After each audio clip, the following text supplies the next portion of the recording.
This meeting of the Board of Education for September 10th? Nope. Wow, that was a rough start. Okay. The 20th.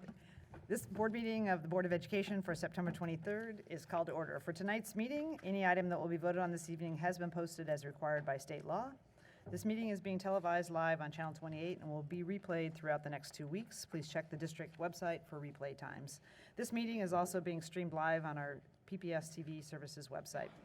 Tonight, Chair Constam and Student Representative Luttrell are both absent this evening. So tonight, we're going to begin the evening by consideration of a proclamation on the celebration of National Hispanic Heritage Month. Following the superintendent's report and public comment, we'll get an overview of the 2019-20 budget calendar and the Student Success Act, and we'll have an opportunity to hear about the spring 2019 Smarter Balanced results.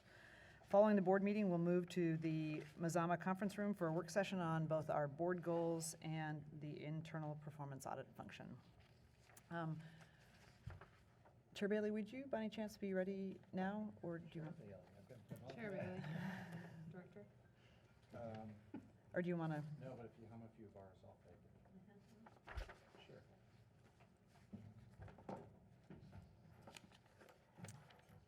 Good evening, everybody. I just wanted to remind you that this November, we'll be asking voters to renew the local option property tax levy. What we're asking, this levy is for 5 years. We're now in the last year of it. It brings in roughly about $90 million a year for us. It goes straight to the classroom. So this past year, it's funded roughly a third of our teachers. And I've got a few examples. For example, last year it funded 8 teachers at Abernathy, at Bridal Mile, and at Chapman, about 5 at James John, and roughly a third all the way across the district. A couple of things: expenditures of the levy are monitored by our Citizens Budget Review Committee, and they have consistently said, yes, the money goes exactly into the classroom like it's supposed to. We're asking for the tax rate to remain exactly where it is. So it will not be an increase in the tax rate. This is a big deal. It's a huge, substantial piece of our budget, and again, so important to funding our teachers in the classroom.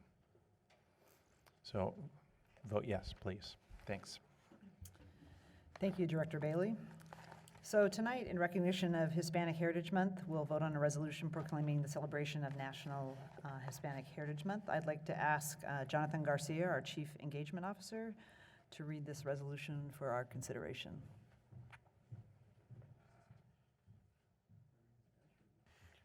Para los que están escuchando en español, vamos a leer una proclamación importante para reconocer este mes como una celebración de nuestras herencias latinas. Resolución número 5967, resolución que proclama la celebración del Mes de la Herencia Hispana Nacional en escuelas públicas de Portland. Y que quede considerado que la Semana de la Herencia Hispana, que comenzó en 1968 bajo el presidente Lyndon Johnson y fue expandido por el presidente Ronald Reagan a ser el Mes de la Herencia Hispana, y se convirtió en ley en 1988 para cubrir un periodo de 30 días, a partir del 15 de septiembre, que representa el aniversario de la independencia de 5 países latinoamericanos, y que quede considerado que los hispanos y latinos han enriquecido y formado positivamente nuestra comunidad, desde aquellos cuyas raíces que se remontan hacia generaciones a aquellos que han llegado recientemente a buscar la promesa de los Estados Unidos.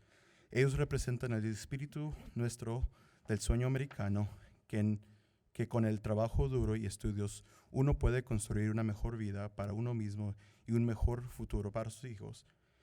Y que quede considerado que los hispanos y latinos hacen importantes contribuciones y continúan avanzando en las enseñanzas, medicina, arte, cultura y el servicio público, y han sido una influencia constante y vital en el crecimiento y la prosperidad de nuestra comunidad, y que quede considerado que más del 16 80% de los alumnos matriculados en las escuelas públicas de Portland son hispanos o latinos, y que quede considerado que más del 8% de nuestros empleados son hispanos o latinos, y ellos contribuyen a lograr la misión de Portland Public Schools en cada nivel dentro de cada departamento y división del distrito. Y que quede considerado que nuestras escuelas honran y preservan los bienes lingüísticos y culturales de los estudiantes a través de clubes estudiantiles como MECHA y programas de enriquecimiento como nuestros cursos de inmersión lingüística en 2 idiomas, estudios étnicos, teoría crítica de las razas y la opción de obtener un sello de 2 idiomas al graduarse en cual honra a nuestros alumnos que hablan español como un idioma de herencia, a la vez exponiendo a los que no hablan español a las diversas perspectivas multilingües y multiculturales. Y que quede considerado, this is one of those hard words, que nuestro distrito y nuestra comunidad se fortalecen en el apoyo y la abogacía de organizaciones como Latino Network, Hacienda CDC, la Cámara Hispana Metropolitana, Verde, el Teatro Milagro y el Programa Hispano, y que quede considerado que reconocemos que cuando elevamos a los estudiantes hispanos y latinos, al personal, a las familias y a los miembros de la comunidad, fortalecemos a todo nuestro distrito, cuando creamos más caminos hacia la oportunidad educativa, proporcionando la oportunidad para todos los estudiantes a alcanzar su mayor potencial. Y que quede considerado que entender, reconocer y promover los aportes de nuestros estudiantes, personal, familias y comunidades hispanas y latinas es una parte importante de la celebración del mes de la herencia hispana, y que quede considerado que el valor fundamental de la equidad racial y justicia social de las escuelas públicas de Portland es creer en el derecho fundamental a la dignidad humana, y a que generar un mundo equitativo requiere un sistema educativo que interrumpa intencionalmente y que construya líderes para interrumpir los sistemas de opresión. Y que quede considerado que las escuelas públicas de Portland, reimaginadas, la visión de nuestro distrito y su estrella del norte, articula un retrato de un ex alumno de las escuelas públicas de Portland como un pensador crítico, compasivo, capaz de colaborar y resolver problemas y preparar para liderar un mundo socialmente más justo. Los alumnos serán líderes de equidad transformacional. Los educadores se centrarán en la equidad racial y la justicia social, y el distrito escolar promoverá a sistemas y estructuras alineadas en la equidad racial. Y que quede considerado que las escuelas públicas de Portland tienen una política de equidad racial que establece nuestro compromiso de superar afirmativamente las barreras educativas que han resultado en una brecha persistente e inaceptable para los estudiantes de color, y dar a cada estudiante la oportunidad y el apoyo para alcanzar su máximo potencial. Y que quede considerado que cerrar las brechas de oportunidades mientras elevamos el rendimiento de todos los estudiantes es la prioridad principal de la Junta Escolar, de la mesa directiva, del superintendente y todo el personal del distrito. Y que quede considerado que la Junta Escolar, la mesa directiva de las escuelas públicas de Portland, cree que cada estudiante debe ser celebrado y apreciado por las contribuciones distintas y vibrantes que hacen el compartir idioma, culturas, ideas, creencias y valores dentro de la comunidad escolar. Se resuelve que la mesa directiva de las escuelas públicas de Portland, por lo presente, promueve el 15 de septiembre al 15 de octubre como el mes de herencia hispana, y alienta a los miembros del personal, alumnos y a la comunidad a observar, reconocer y celebrar la cultura, herencia y contribuciones económicas de los hispanos y latinos en Portland y a los Estados Unidos a través de las actividades culturalmente relevantes, y aprender del pasado y entender las experiencias que han formado los Estados Unidos. Y se resuelve que el superintendente o su designado trabajará con todas las escuelas del distrito para reconocer el mes de la herencia hispana a través de lecciones y actividades culturalmente relevantes. Gracias. Director Lowry, would you like the complimentary? I will now read the same proclamation that Mr. Garcia just read for us in English. Resolution number 5967, resolution proclaiming the celebration of National Hispanic Heritage Month in Portland Public Schools.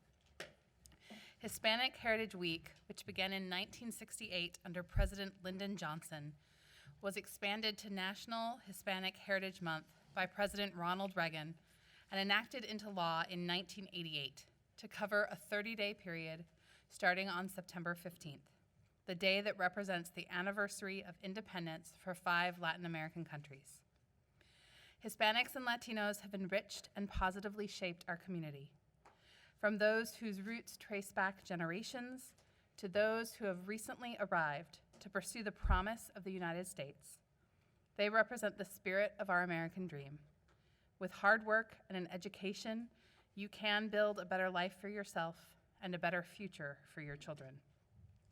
Hispanics and Latinos make profound contributions and continue to make advances in education, medicine, art, culture, and public service, and have been a consistent and vital influence in our community's growth and prosperity. More than 16% of enrolled students in the Portland Public Schools are Hispanic and/or Latino. Hispanics and/or Latinos comprise over 8% of our employees and contribute to the accomplishment of PPS's mission at every level within every department and division of the district. Our schools honor and preserve the linguistic and cultural assets of students through student clubs like Micha and environmental programs such as our dual language immersion, ethnic studies, critical race theory courses, and the option to obtain a seal of biliteracy upon graduation that honor and enrich the diverse backgrounds of our heritage Spanish speakers, while exposing non-Spanish speakers to diverse multilingual and multicultural perspectives. Our district and our community is strengthened by the support and advocacy of organizations like Latino Network, Hacienda CDC, the Hispanic Metropolitan Chamber, Verde, Milagro Theater, and El Programa Hispano. We recognize that when we lift up Hispanic Latino students, staff, families, and community members, we strengthen our entire district. When we create more pathways to educational opportunity, we provide the chance for all students to reach their greatest potential. Understanding, recognizing, and promoting the assets of our Hispanic and Latino students, staff, families, and community is an important part of celebrating Hispanic Heritage Month.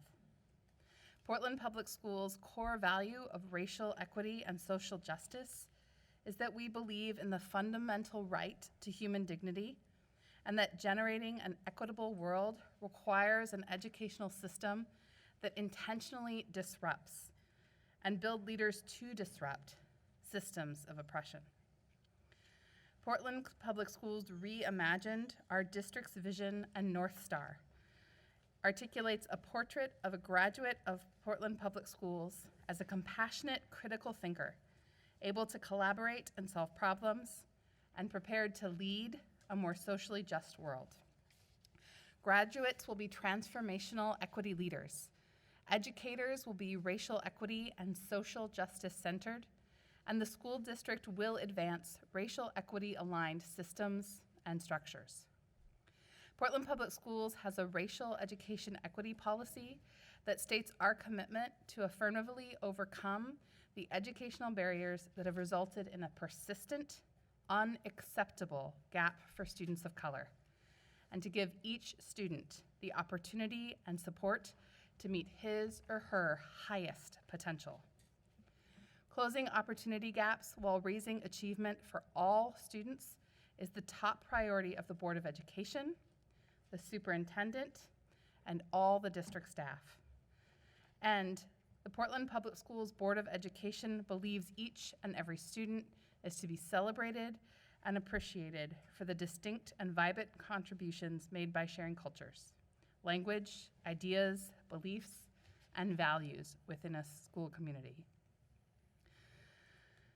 So, resolved. Do I read this next part, Director Remoters? The Portland Public Schools Board of Education hereby promotes September 15th through October 15th as Hispanic Heritage Month and encourages staff, students, and community to observe, recognize, and celebrate the culture, heritage, and economic contributions of Hispanics and Latinos to Portland, Oregon, and the United States through culturally relevant activity, and to learn from the past and understand the experiences that have shaped the United States. The superintendent or his designee shall work with all schools in the district to recognize Hispanic Heritage Month through culturally relevant lessons and activities. Thank you. The board will now vote on resolution number 5967, resolution proclaiming the celebration of National Hispanic Heritage Month in Portland Public Schools. Do I have a motion? So moved. Second. It's been moved by Director Bailey, seconded by Director Moore. Ms. Bradshaw, is there any citizen comment on resolution 5967? No. Is there any board discussion? Comment? Okay, the board will now vote on resolution 5967. All in favor, please indicate by saying yes. Yes. Yes. All opposed, please indicate by saying no. Any abstentions? Resolution 5967 is approved by a vote of 6-0. Thank you, board members, and thank you, Mr. Garcia and Director Lowry as well. Look forward to the celebrations for the rest of the month. Next up, we will have the superintendent's report.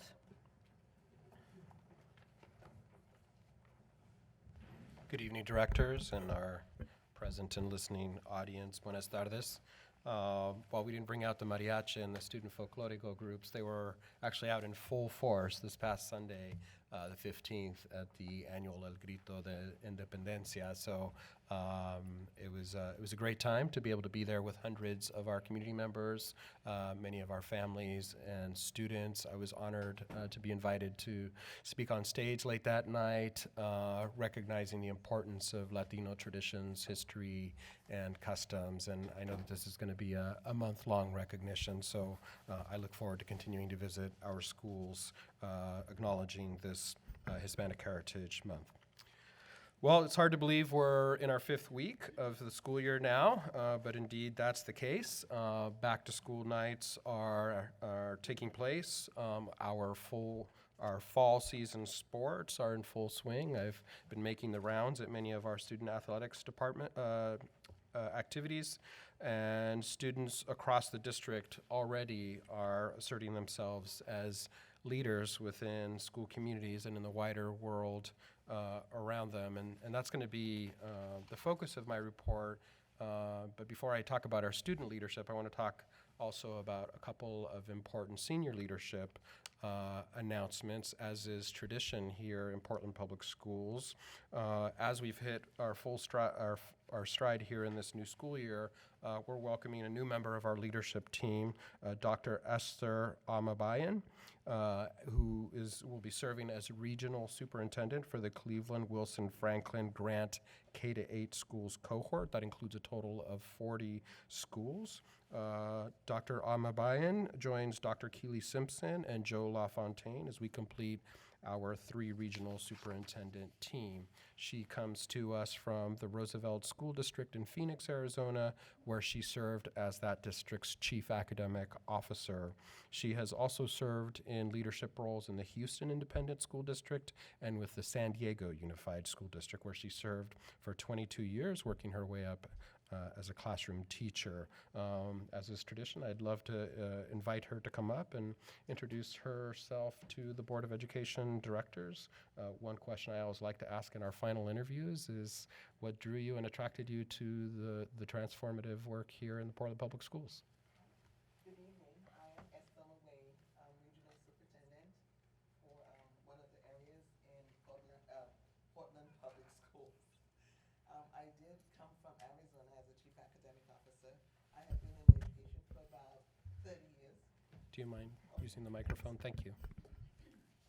That way, Tell them everybody in the that it's TV just- audience can hear you. Okay. Those who are watching at home can also hear your Oh, all right. comments. I'll start over. I am Esther Laway. I'm a Regional Superintendent over the Franklin Wilson Grant and Cleveland school clusters.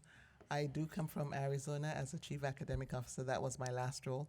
I have also been in Houston as a Chief School Support Officer over there, and prior to that, I was in San Diego Unified School District.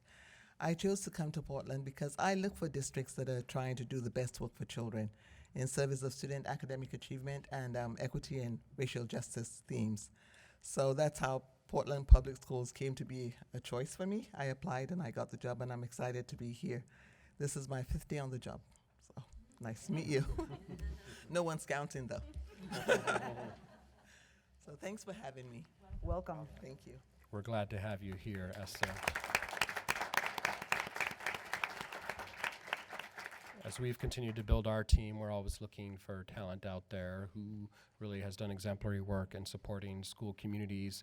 Part of my reorganization at the cabinet level is to include these 3 new regional superintendents around the table so that we can be best responsive to the real-time needs of our school community. So again, welcome to the PPS team.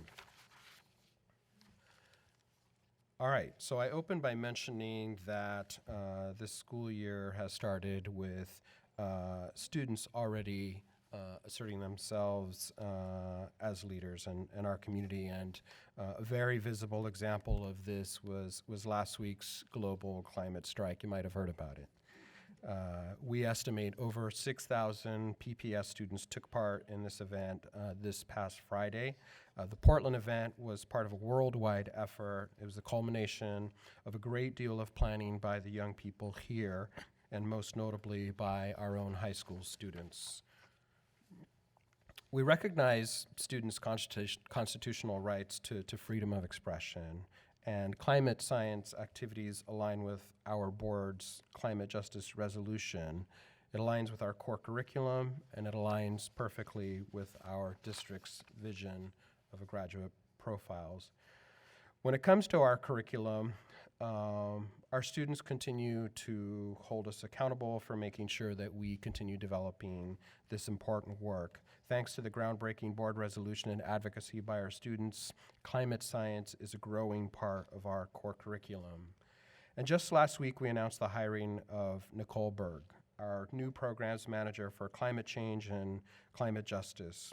Portland Public Schools is the first and only school district in the country that we're aware of to include this type of role. And we are very pleased to have Nicole also joining our team here, and look forward to her leadership in advancing this work moving forward. In her new role, Nicole will facilitate creating curriculum to embed this important topic into K-12 science and social studies instructional units, and will help coordinate the inclusion of student and community voices, including especially frontline voices of students of color, into the process. She'll also be collaborating with the Office of Partnerships and Engagement to support students as they facilitate quarterly meetings of a diverse and student-led climate justice advocacy group. So Nicole Berg is actually here this evening. It's her first day on the job, and I'd also like to invite her up to introduce herself to the board and to the community as well.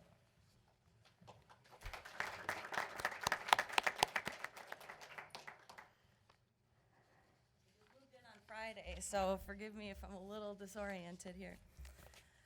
Buenas tardes, me llamo Nicole Berg y soy la nueva directora de programas de cambio climático y justicia climática aquí en las escuelas públicas de Portland. Good evening, I'm Nicole Berg, and like we said, I have a very long job title. I'd really like to begin by thanking the students of PPS for your vision, leadership, and bravery in challenging our education system and holding us all accountable for creating the learning opportunities you deserve. You have created a path for other students across the United States and the world to advocate for climate justice and climate science in schools, and for that, I really commend you. Thank you also to the board, the climate justice team, and district leadership, teachers, community advocates, and families for your commitment to the futures of our young people by advocating for and passing Resolution 5272. I am honored to have been selected to help move this work forward, and am committed to doing my part to ensure that all graduates of PPS will be compassionate, critical thinkers, able to collaborate and solve problems, and be prepared to lead a more socially just world.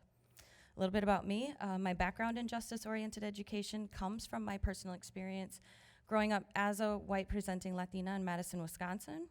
This positionality allowed me the privilege of observing firsthand the ways in which our schools serve to empower certain groups of students at the expense of others. Academically, I experienced Eurocentric social studies curriculum and Spanish language classes that failed to embrace the multitude of dialects and cultural norms of speakers outside of Spain. And socially, I watched my Latinx friends and family members deal with microaggressions and stereotyping and saw the destructive impact of teachers' lowered expectations on their sense of self and optimism for the future. Thus, I dedicated my life to empowering other Latinx people through education, and this quickly expanded to include all people of historically marginalized communities. I became passionate about climate change and climate justice as topics of study as a result of multiple grant-funded professional learning travel experiences that culminated with my participating in the Grosvenor Teacher Fellowship Program through National Geographic. In 2014, I traveled to Antarctica to learn about our changing climate and the impact that humans have on this polar ecosystem. And this experience inspired me to embed climate change and polar studies into the curriculum in my home district of Madison Metropolitan School District. Without centralized support, though, this work was sporadic, and while we were able to do amazing things in individual classrooms, students' access to these lessons actually really just depended on which teacher they had. That is why the role of the Climate Change, Climate Justice Programs Manager is so critical. I'm excited to create a systematic approach to ensure that all students in PPS have access to climate change and climate justice lessons that fully prepare them to become our future leaders, educators, and innovators.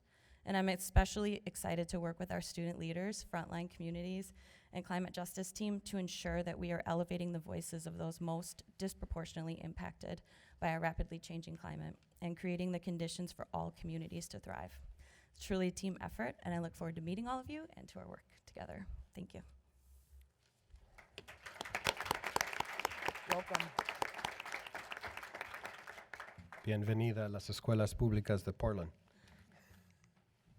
So our vision, developed last year through many conversations with thousands of PPS stakeholders, says that PPS graduates will be influential and informed global stewards. It reads, as global change agents, they are responsible stewards of the environment and knowledgeable about climate justice issues. Our role as a district is to provide opportunities and supports for students to realize their highest potential, including their potential to be global stewards. Sometimes that means helping students navigate those opportunities. I'd like to thank our community engagement team for the many thoughtful discussions with the Climate Strike student leaders, with whom we have been profoundly impressed regarding their efforts throughout this process. I'm also grateful for every group here who played a role in supporting our students and in our district process leading up to last Friday. This truly was a multi-department effort that includes our Office of School Performance, Operations, School Security, Human Resources, and many others. And I'd like to particularly thank our school administrators and staff, many of whom helped last week go very smoothly and safely downtown, and to our educators who provided developmentally appropriate climate change awareness learning activities to students in classrooms. Our students are capable of truly great things. With the right educational environment, they have the potential to do things that they themselves might find even unfathomable. Most importantly, they can become part of something much bigger than themselves or their individual schools. What we can do, all of us, is support, encourage, mentor, communicate, provide opportunities, and sometimes get out of the way. I feel like we did a little bit of all of those things the last few weeks, and what we saw last Friday was a remarkable reminder of the great power of our youth. PPS students will change the world for the better. As I mentioned during a brief radio interview on Friday, we say that we want our students to be critical thinkers, to reflect on real-world issues, and to exercise a growing sense of agency and advocacy. I can't think of a better example than the action our students took last week. I'm proud to be their superintendent. That concludes my remarks this night. Thank you, directors. Thank you, Superintendent Guerrero, and welcome to our new leaders here. So next we're going to have student and public comment. And before we begin the public comment period, I'd like to review our guidelines for public comment. The board thanks the community for taking the time to attend this meeting and provide your comments to the board. We value public input as it informs our work, and we look forward to hearing your thoughts, reflections, and concerns. Our responsibility as a board is to actively listen without distraction from electronic devices.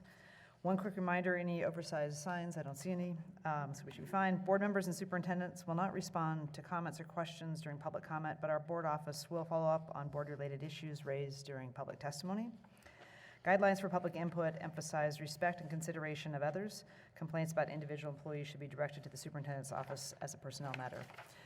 If you have additional materials or items you'd like to provide to the board of superintendent, we ask that you give them to Ms. Powell or Ms. Bradshaw to distribute to us. Presenters will have a total of 3 minutes to share your comments. Please begin by stating your name and spelling your last name for the record. During the first 2 minutes of your testimony, a green light will go on. When you have 1 minute remaining, a yellow light will go on, and when your time is up, a red light will go on and a buzzer will sound. We respectfully ask that you conclude your comments at that time. So with that, we appreciate in advance everybody's input and thank you for your cooperation. We're going to start with this. We have, and this fits perfectly with just the end of the superintendent's report. We have 2 climate strike student leaders, I believe, here. Jaden Wynn, a junior at Wilson, and Ella Schreiner, a senior at Grant. Are you Jaden or? Ella. Jaden was not actually able to join us tonight, but Okay. I just wanted to give a quick statement about the strike from a student perspective and start by saying that it was an incredible day and truly inspiring to see all of my peers joining us out there. As a student leader of the strike, I want to start by thanking all of you also for your support and to acknowledge that districts across the region and even the nation were looking to our demands and the district's response for inspiration for how they could also contribute to this process. I'll start with a quick overview of the day itself. There was a rally at Terry Shrunk Plaza, and that was filled completely with students, and the streets surrounding were also filled. We had speakers from Roosevelt's Pacific Climate Warriors group, as well as students from Jefferson, Grant, Cleveland, and Wilson. And it was just very inspiring and exciting to see high schoolers arriving with their fellow students from schools as they arrived in their groups. And Roosevelt had a Roosevelt flag hanging in the audience, and that was just a fun environment. The crowd was very respectful to all of our speakers, and I think that everyone was able to learn a little bit from the other people that were there. We then marched to the East Bank Esplanade, and their estimates say that there were 20,000 people there, so there was a lot of community support. One of my favorite moments was while we were on the bridge, there were swimmers in the water and kayakers that had signs that say, "We're with the kids, and we fight for climate justice alongside you." The festival was also amazing. There were educational opportunities there. Students were able to do art projects and engage with students from other schools, as well as sign up to get involved with organizations across Portland. In terms of PPS's role in the event, it's very appropriate, and we thank you for honoring the intent of the Climate Justice Resolution, Resolution 5272.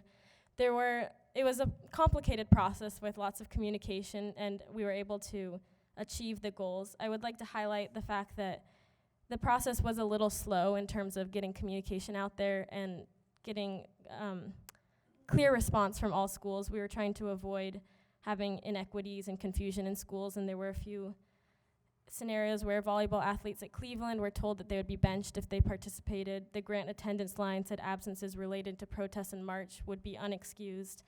And there were some misunderstandings at Roosevelt that led students to believe they needed several forms signed by parents. Luckily, Shanice Clark and Jonathan Garcia, and our ongoing connections with the district, were able to do masterful jobs of addressing and remedying these issues, so we're grateful for that. I think it's clear to all of us that communication to teachers, administration, and coaches would have prevented some of these confusions if they had been given a little bit earlier. Our biggest concern was with the lack of communication directly with teachers.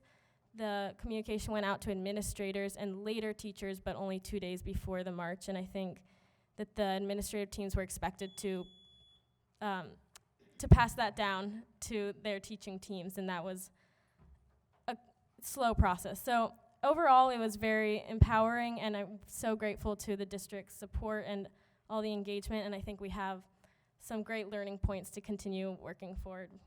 And I look forward to our continued connection. I'm happy to answer any questions if there are any. But thank you for your leadership. Yeah.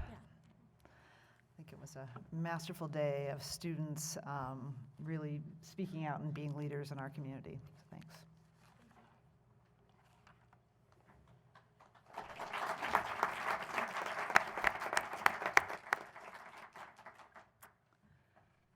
Ms. Bradshaw, who else do we have for public comment?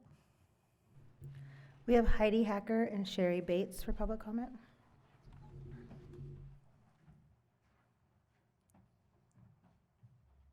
Good evening. My name is Heidi Hacker. It's Hacker. I am a parent of 2 students at Forest Park Elementary School, and I'm also a part of the safety committee at our school. And I'm here tonight on behalf of the Forest Park Elementary School community of concerned parents, staff, and multiple committees. We would like to address safety concerns with our school's portable classrooms, as well as our excessive reliance on these portable classes and also the portable class sizes. Ultimately, we are here tonight to request funding within the next projected school improvement bond to remove the portables and construct the second school wing that was planned upon enrollment expansion in the school's initial design. Our school opened its doors in 1998, and it was sized to hold a maximum of 300 students. Within the first few years, Forest Park Elementary already outgrew its space, and our first portable was donated as used. And it was only meant to be a temporary solution to the growing class sizes. Currently, we have 5 portables housing 10 classrooms, some of which are over 30 years old. Forest Park Elementary School has the most portables in the entire Portland Public School District, the majority of schools having only 1 or 2 portables. At Forest Park Elementary, students in grades 3rd, 4th, and 5th are in these portable classrooms all day, every day. That's half of our student body. The maximum number of students per classroom is determined by traditional classroom sizes, not portable class sizes, which are remarkably smaller. This year we lost 3 teachers due to cutbacks, resulting in even larger class sizes in portables. A larger number of students in a smaller classroom footprint and a lack of adequate ventilation causes CO2 levels in the portables to run very high. Recommended CO2 levels range from 350 to 1,000 parts per million. Last year, these levels were tracked by teachers in the portables who found that by 9 a.m., our CO2 levels had already reached 1,000 parts per million. So they had no choice but to open the windows, and found that if the windows were left open all day, the levels hovered around 900 parts per million. Now, by opening these windows, we are inviting in the elements. There were days when the windows were left open during a heat wave. Alternatively, there were days the windows were left open all day and temperatures were near freezing. But the teachers had no choice because high levels of CO2 can lead to drowsiness and inability to concentrate and headaches. And some of these symptoms were mentioned by students in these portables. These are 8, 9, and 10-year-olds just going to school. And this year, we have a greater number of students in each classroom. So the teachers have been tracking CO2 levels and have found that they are now reaching higher levels, 1,600 by mid-morning. So we are asking, please, that something be done. We're just looking for fair and equitable classrooms for all of our students, not just those in grades kinder through 2nd. Thank you. Thank you.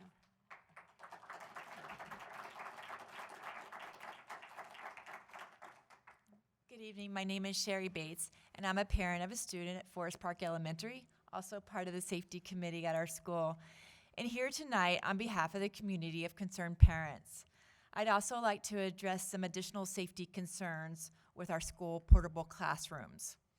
Number 1, these portables do not have restrooms, nor running water. This is not only a hygiene issue, but also impacts the teaching activities and causes classroom disruptions. Number 2, there are seismic issues. These portables do not have permanent foundations and are susceptible to differential settlement, resulting in cracks, sticking doors, and inoperable windows at times. Drainage and climate also create issues of moisture, pest, and potential mold infiltration. Number 3, these portables create exterior unsupervised corridors. Currently, there is limited visibility and lack of security as the children go from portables to the main building. Just a few weeks ago, there was an armed man not far from our neighborhood, and Bunny Slope Elementary School went on lockout. This was not targeted at their school, but it was a necessary precaution to lock out the school. This was another reminder of the vulnerability of our children in portable classrooms. Number 4, I'd like to also address the lockdown and lockout scenarios. They are unique to every school. At Forest Park Elementary, half of our students are being taught in portables, which is similar to being on lockout every day, all day. There are some additional teacher concerns that were reported. Disruptions to classes because of thin walls. The door passes that the children carry are not secure and they can be lost or taken. Their secondary egress windows are unstable due to height above grade. Communication can be non-existent with loss of power, and cell service can be poor in our area, creating a potential feeling of isolation during an emergency. Our ultimate goal is to see the portables removed and the second wing constructed, as was referenced in the original school design. In 1998, the district committed to expanding Forest Park Elementary if enrollment grew as it was expected to. As reported in the Oregonian, that means the second phase of construction, not funded through the 1995 bond issue, to house an additional 200 more students. It is time to improve the safety and security of our children at Forest Park Elementary. We are asking to be added to the 2020 school improvement bond. Thank you.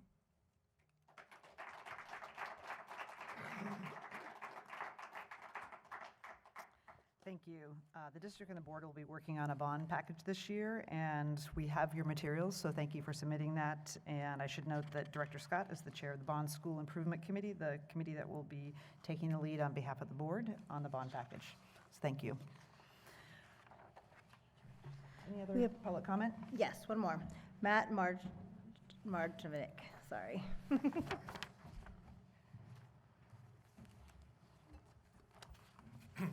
It's good. Hi, I'm Matt Marjanovic, M-A-R-J-A-N-O-V-I-C, and I'm a parent of 2 PPS students. However, some folks here and in our home viewing audience may remember me from my role as co-creator of the Soft Neighborhood Model for School Assignment, which was first presented here nearly 4 years ago in October of 2015.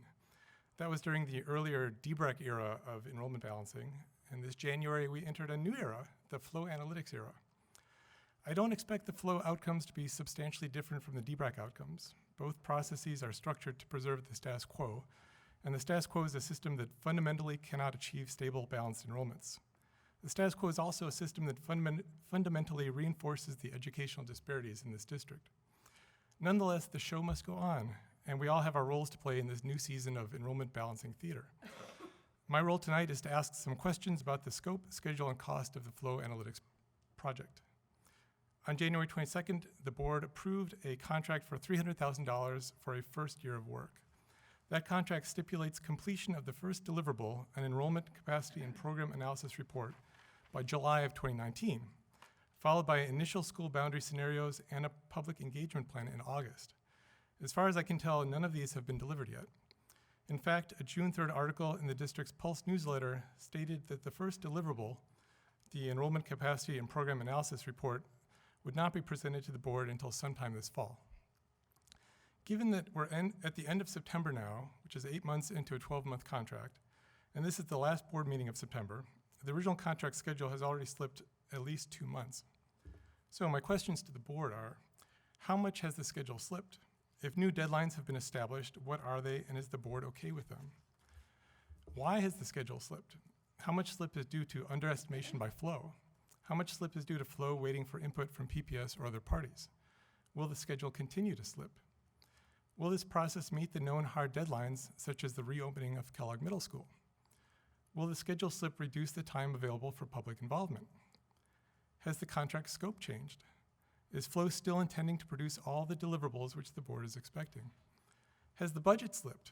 How much of the original scope will be completed within the $300,000 budget? And how much has slipped into the realm of contract renewals? Finally, what is the overall budget expectation? How much cash is expected to Flow, and over how many years? I look forward to hearing these questions asked and answered by this board in the near future. Thank you.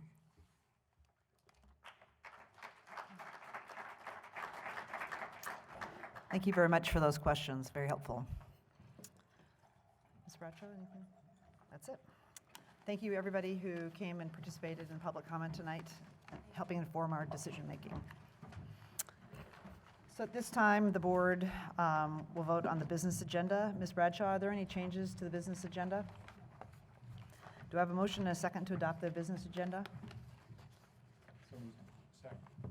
It's been moved by Director Scott and seconded by Director Bailey. Ms. Bradshaw, is there any public comment on the business agenda? Is there any board discussion on the business agenda? So I just have one note that I want to thank the staff that participated in the process of reworking the summaries of our contracts for those that impact student outcomes. That was something that the board had asked for in September, and we received a set of revised summaries, which I think really will help the board as it looks at the contracts and the impacts on students and help us continue to look at ways in which we can most effectively support our students through the contracting process. So thanks to the staff for that. There's no board discussion. If not, we'll now vote on resolutions 5965 and 5966 in the business agenda. All in favor, please indicate by saying yes. Yes. Yes. All opposed, please indicate by saying no. Are there any abstentions? The business agenda is approved by a 6-0 vote. I just want to second your comment on the contract formats. They're really helpful. And those should all be, if they're not already, be posted online so the community can have the benefit of the staff analysis as well. Next, I'd like to, we're going to have a presentation on the smaller balanced assessment results. I'd like to ask the superintendent to introduce the item.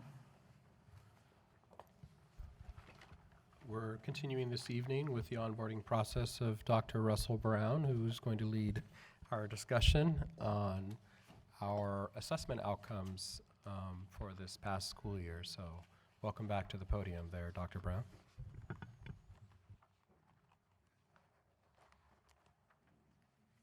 Good evening, Vice Chair Brim Edwards, members of the board and the community, Superintendent Guerrero.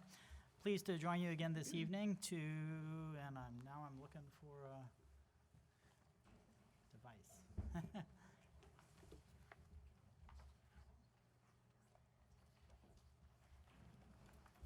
Pleased again to be joining the board this evening and the community to talk about the assessment results. Going to talk about not just Smarter Balance, but also some of the things that we learned from the pilot of NWA last year and how we can use those two assessments in conjunction with one another to inform how we think about both growth and achievement for our students. You know, as we heard tonight, we have a commitment to close achievement gaps over time. And in order to do that, then we need to leverage all the tools available to us to do so. So tonight we're going to talk a little bit about both those assessments and how they fit together, with NWA really providing a lovely progress monitoring tool for us that helps us monitor not just achievement but growth for students within an academic year and across academic years. And then we'll look at the relationship between that tool and the Smarter Balance results, which is our summative assessment, which are used for state and federal accountability. And I will refer back and forth to this illustration from time to time to talk about what I consider to be the ideal. That is, if we accelerate growth for students over time, then we begin to close achievement gaps. And if that pattern is continued over time, then we'll be able to see the vision that we've talked about where we're closing achievement gaps for students and raising achievement for all. So in terms of a progress monitoring measure. I felt like I had a little musical note there to go with it. That was good. MAP, as I mentioned, allows us to measure student achievement and growth within and across academic years. And I'd liken it to going to the doctor's office with your child and having your child stand against the wall and get measured.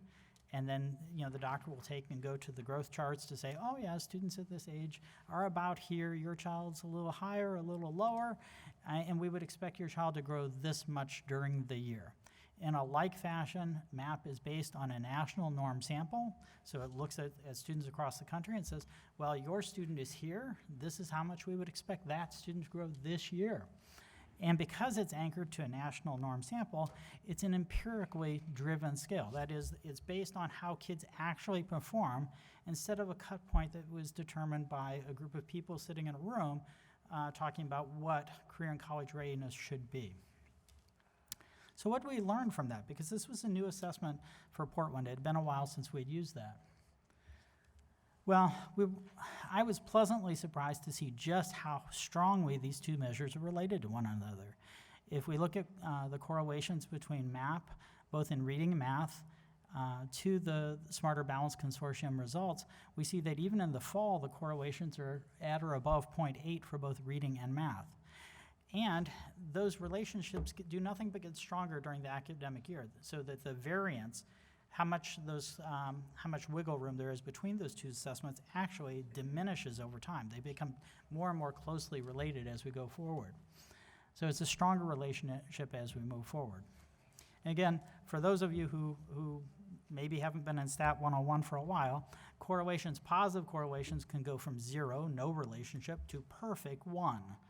Well, at 0.82, and by the end of the year, and some of those, it's 0.9 plus in math, 75 to 80% of the variability in student scores is correlated. It's a very high relationship between these two tests. So what does that mean for proficiency? Well, a student's MAP performance in the fall can correctly identify how they're going to do in Smarter Balanced in terms of career and college readiness with about 85% accuracy in the fall. That's a tremendously good predictive relationship. So we have a really strong ability to have some sense of how students, if they have an average educational experience, they experience 1 year of education, how they'll show up on the Smarter Balanced assessment at the end of the year. Again, that relationship tightens as the year goes on. So bottom line, when I look at this and I look at this data, I think Portland has put a wonderful progress monitoring tool in place that's highly correlated to the final accountability measure, the summative measure, and it'll allow us not only to understand where our kids start each year, but be able to monitor at least once during the course of the year, are we closing gaps?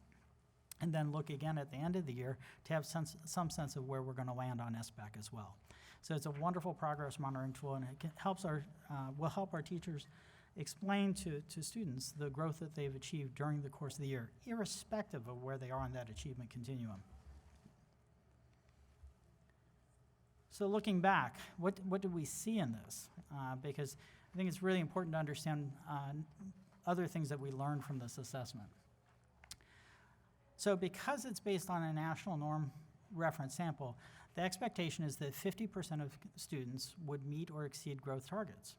And if you do that, any group of students, if that happens, then that group keeps up with the national average.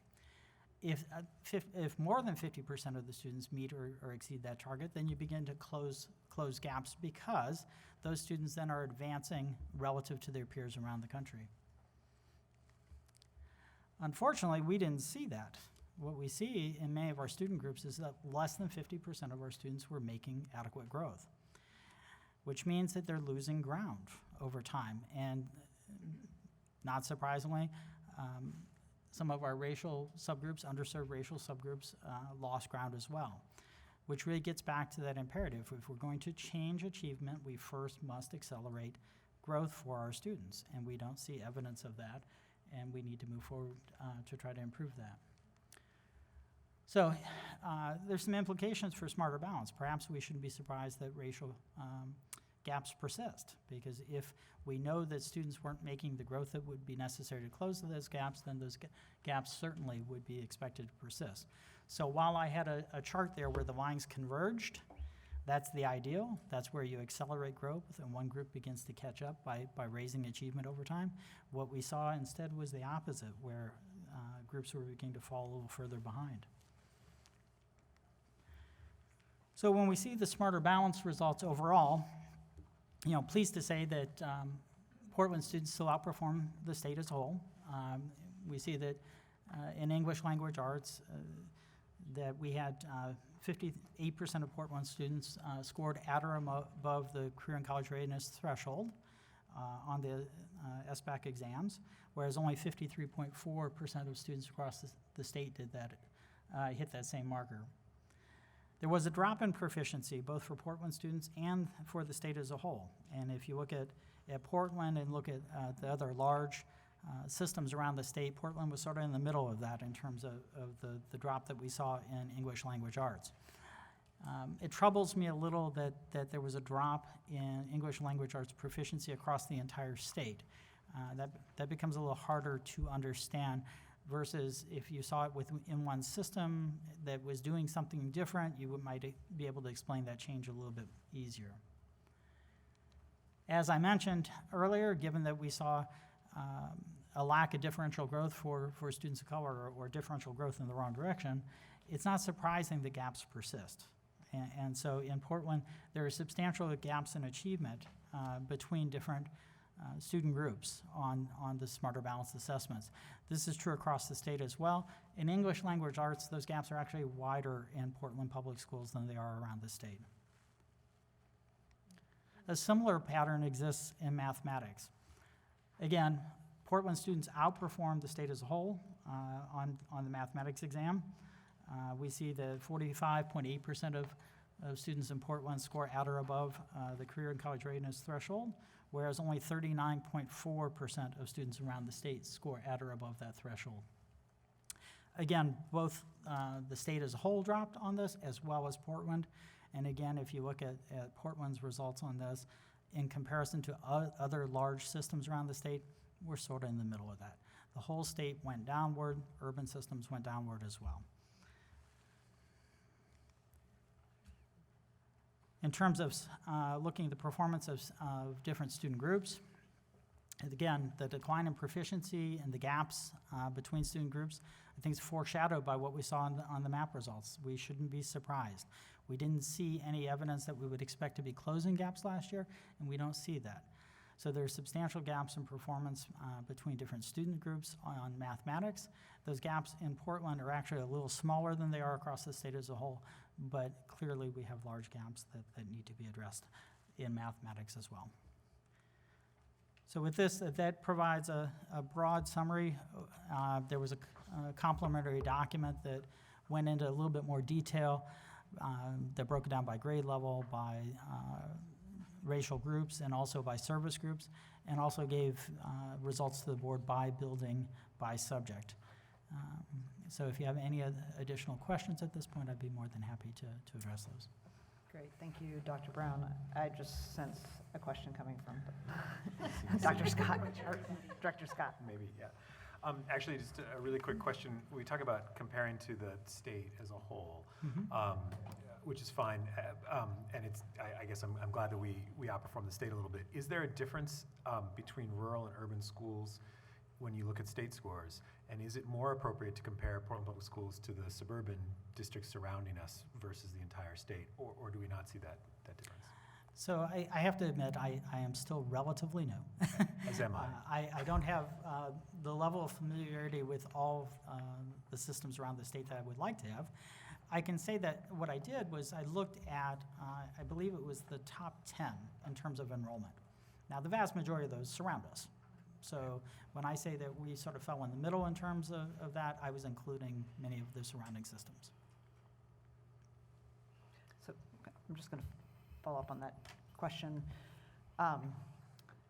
So if you were to look at outside of Oregon, because when we get to the rest of the data, the rest of the state's not very reassuring, and our kids aren't competing necessarily, our students aren't necessarily competing against, just against other Oregon students for either jobs or admissions to college, trade programs. If you were to compare it to high-performing districts across the country of comparable size, how would we stack up? So I'm going to answer that question a little differently because I don't know. Again, I'm not entirely familiar with the SBAC pool and how many comparable systems are in the SBAC pool that I could look at. What I can say is, looking at the NWA results and looking at where so NWA is nationally norm reference, so we know where the national average is at a grade level. Well, when we look at that, the cut score for what's considered to be career and college, or on track for career and college readiness in third grade, falls somewhere around the 60th percentile, which means that 4 out of 10 students around the country would be expected to be scoring above that, and 6 out of 10 students would be expected to score below it, which mirrors what you see for the state as a whole for mathematics, about 40% proficiency. So the fact that we're exceeding that tells me that we're exceeding the national norms on these assessments when we look at our data in aggregate. This is why, again, focusing on the board goals, I spent so much time talking about underserved students of color and accelerating growth, because we simply cannot change those students' achievement if we don't accelerate their growth.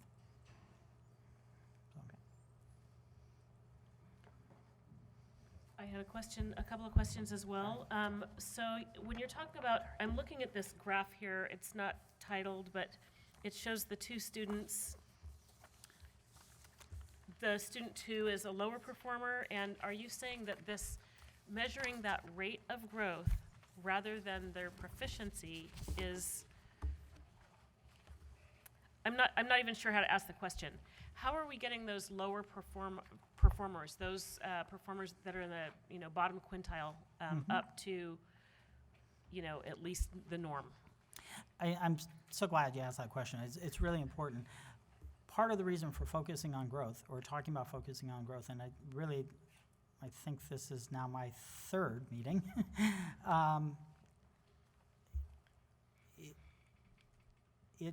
because it helps incentivize moving students no matter where they are in the distribution. If we focus solely on achievement, we're focusing on very narrow proficiency. We focus solely on proficiency, we're focusing on a very narrow band of achievement.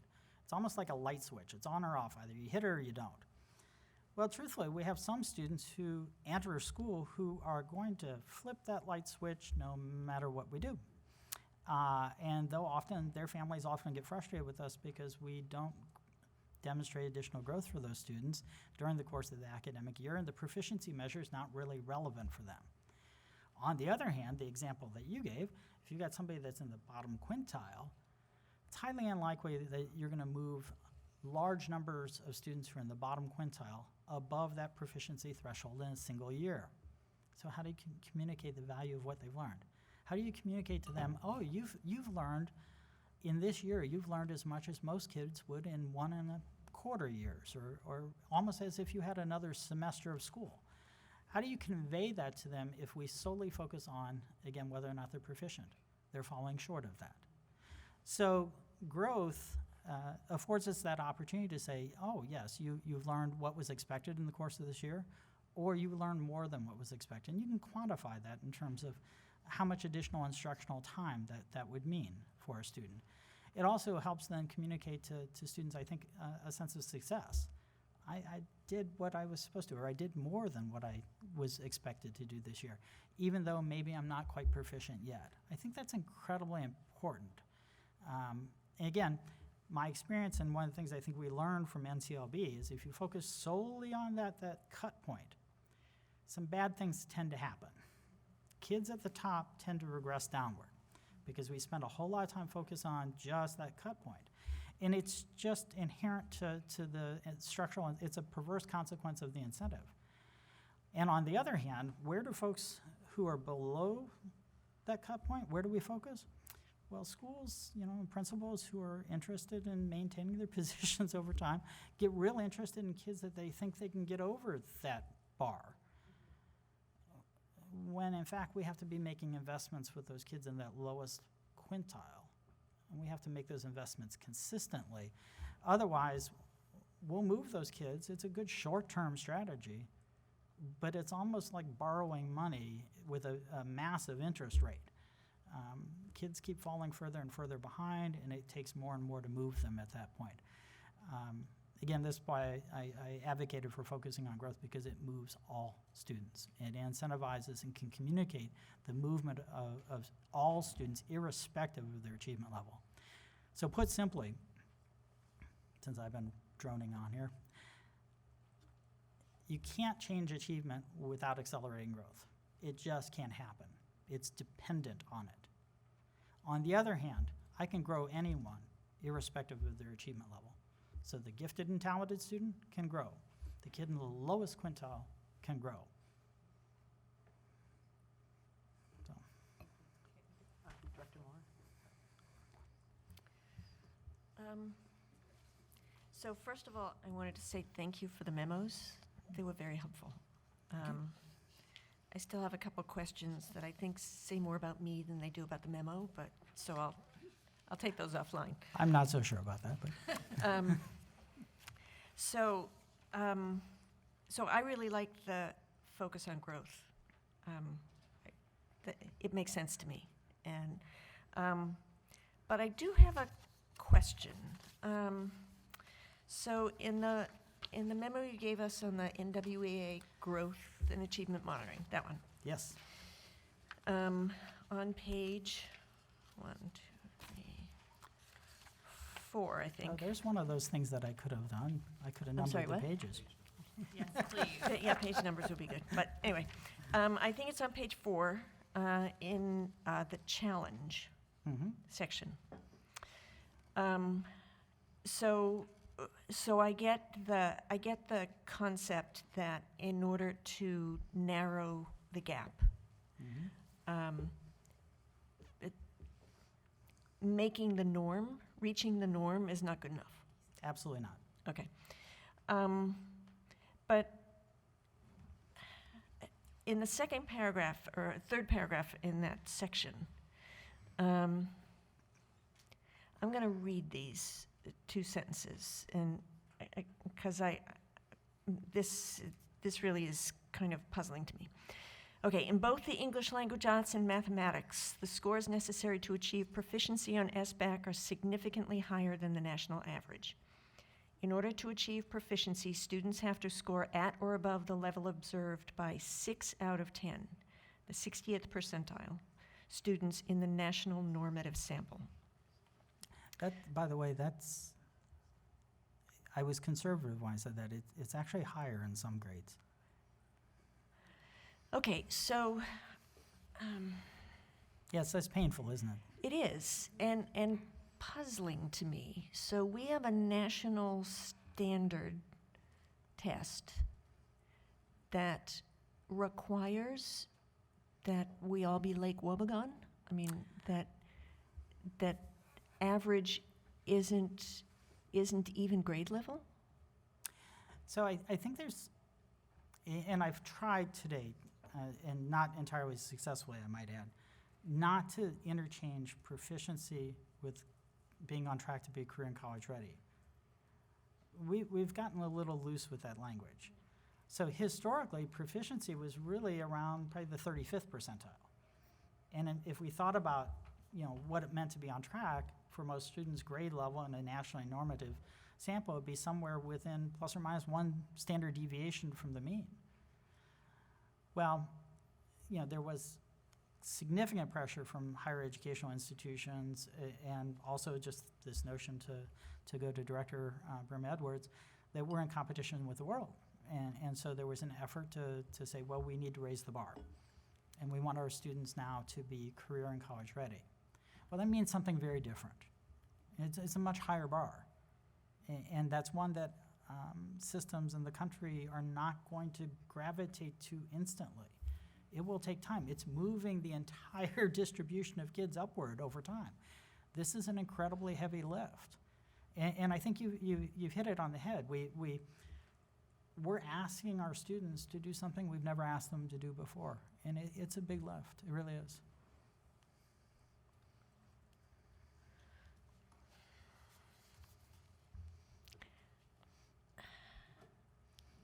Okay. I feel about that way sometimes too. Yeah, so I'm a little, I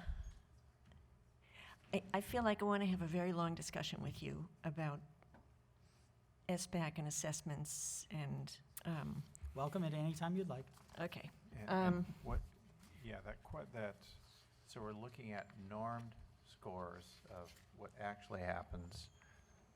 I think what you described as a non-normed. It's a standard-based threshold, which is socially constructed. So a group of people got in a room and said, this is what we think should be the threshold score that reflects a set of skills that we think would reflect a student being on track to be career and college ready by the time they leave high school. And Which is a much higher standard than grade level. we've ever had. Yeah, Yeah, a much higher standard than, being on grade level for reading, yeah. okay, which is interesting. Yeah. And feeds into the whole historical, our schools are failing, our schools are failing, our schools are failing. Well, if you keep moving the bar. Yes, so when I think about this in terms of just a quick example, I could talk about, student athletes and, trying to run a mile.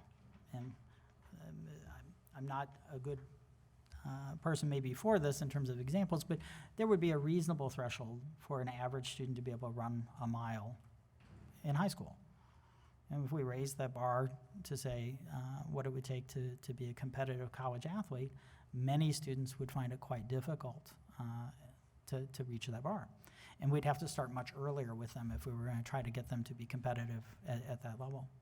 So yeah, it's a substantial shift in our expectations for the educational outcomes for all students across the country. But, not necessarily a bad one, though. No, it's different. I hear the conversation's really interesting, but making sure we're setting the bar high enough is also really important. I have a similar question, maybe less sophisticated than the way Director Moore just asked it. When we talk about setting these growth targets, so I think I get and by the way, I think the focus on growth is the right focus, and it addresses some of the questions we had earlier about just getting people over the bar of proficiency. So I really appreciate this, and I look forward to talking about it a little bit more in our goals work session. But I'm just, from a math perspective, I think I sort of understand if 50% are meeting your growth target, if more than that, you're going to be closing the gap. If less than that, you're going to be widening the gap. But who sets the growth targets? So the growth targets are actually, again, empirically derived. So if I score 200 on the MAP assessment, and that's my fall score, and I'm in 4th grade, then what NWA has done is looked at within the normative sample, on average, how many points did a student gain who scored 200 by the end of the year? So it's the normative growth for students at that score point. And so, that is set at every score point across the distribution, and it's done by subject and by grade. Is it then broken out in terms of different demographic groups? Or I guess the question I'm getting at is, we don't want our students who have been underserved and are performing poorly to just grow at the standard rate. We want them to grow at a much accelerated rate. Absolutely. So are the growth targets very different for students lower on the scale than higher on the scale? Yes. Is my question making sense? Yeah, absolutely. So if you look at this distribution, I actually had this conversation with Director Raley earlier. The growth targets tend to be greater for students who are further away from the mean. Okay. And so the expectation's higher. On top of that, when we're talking about having 6 in 10 kids cross that threshold, to be able to do that, effectively you have to bump up the growth for everybody to get there. And logically speaking, students who are meeting or exceeding growth targets already, you don't add more to that. But for the kids that are below that threshold, then you're setting an aggressive goal that actually bumps more kids over that threshold, and it moves the whole distribution over time. And I think that's going to be, I mean, we've talked about that as a board, and so I know for me, and I think for the other members, just making sure that we can explain that publicly as well, that this focus on growth really is focused on bringing people up. And we're setting some really aggressive targets, which is going to be followed with aggressive resources and aggressive supports, right, to bring students up. Yes, I don't think I have, well, yeah, as a matter of fact, I do have it in front of me. So this past year, had 60% of our underperforming students in third grade, students of color who are traditionally underserved and underperforming, had they met or exceeded their growth targets, and I modeled this very conservatively, again, just moving the distribution up by, again, adding to kids who are below the threshold, not above, it would have raised their MAP scores by 3.4 points. Okay, what does that mean? 3.4 points on that scale doesn't necessarily say anything to anybody. That's about 57 days of instruction. That's the equivalent of about 57 days of instruction. That is a lot. It's about 11 and a half weeks, and it would have translated to about a 5.5 percentage point gain had we accomplished that this year.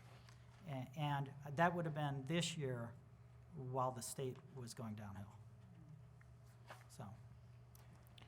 So the discussion, part of the discussion we had this afternoon was we can sort of crudely say if we want to get this much progress in student achievement, we can almost map that out in terms of, well, how much instructional time will that take, and therefore how many additional resources will we need to add to? We can, again, it's not a one-to-one, but sort of crudely cost that out. So if we go into our goal discussion tonight and we set a goal around third grade reading, we can backwards map that onto budget to say, well, that means this much in terms of reading specialists and getting kids additional resources, for example. Again, just as a rule of thumb, but that should give us an indication of when we're looking at, knock on wood, again, our Student Success Act, additional funds coming in, what we have. Does that match our 4 goals in terms of the resources we need? We can at least suss that out for the math and reading. Yeah, and I guess one of the things just like with proficiency, one of the dangers, right, is you just move a few people across the line, your numbers look better, but you haven't really achieved. With growth, there's also a similar problem. If the entire distribution just moves up at the same rate, that's not a failure because you've moved everybody up, but it is a failure because you haven't decreased the achievement gaps. And so I want to make sure we keep that focus. So I think it's really important, you bring up an incredibly important point. So the way the goals are stated, the focus on closing the gap is explicitly stated around students of color who are underserved in this system.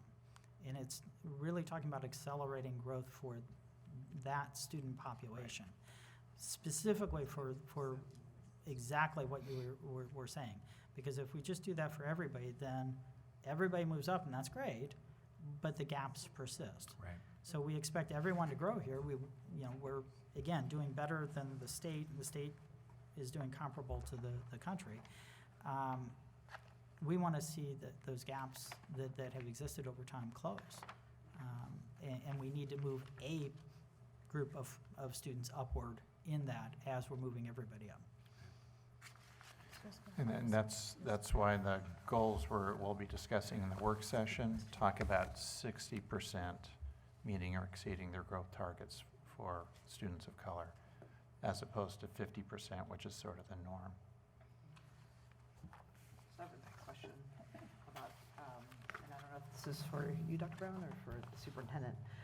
But I'm thinking, how are we, as a district, going to translate all this into something that is understandable and actionable for parents? Because in slide 5, you have PPS as an excellent progress measure in place. one of the things that I think will make it sustainable, if it is excellent, is that people understand it and utilize it. To date, the SBAC system, you get the results as a parent either in August or, I mean, it's too late to do anything. The school year's already gone. So I'm interested in how we're going to translate this into real information that's understandable to the parent community and the broader community that are supporting students, because this is it's a very different concept than just trying to, you know, turn the light switch on. So. Well, I think the first step was to actually institutionalize an interim assessment that we can progress monitor our students' growth over time. And sort of as a next step is to more widely work with our families to educate them on the information that those assessments is revealing. So for all of these MAP assessments, we can generate a parent report, which will help sort of illustrate for our families where their child is along that growth expectation. So while we want all of our students to get better, we in particular want to accelerate the growth of our students who are behind. We know that the growth they need to make is greater. Our focus, obviously, as we move into sort of action steps, is what those more intensive supports and interventions look like, because we want to get at the 60% or more, because we know they're predictive and they have a very strong correlation to what we expect to see on the summative, which doesn't do the teacher or the families any good because it comes the following year in October when you see those results. And what I think our educators appreciate is the more real-time information they're getting to make adjustments in their instructional practices, and for our principals and our school leadership teams and centrally, that we're able to sort of look at the landscape generally and apply levers and supports where we see that there might be student groups who really need that additional support. So we do have an exciting opportunity in front of us, because the Student Success Act calls out, in particular, students who are underserved in those student groups. So the design of those strategies and interventions is going to be an important conversation, which we look forward to having.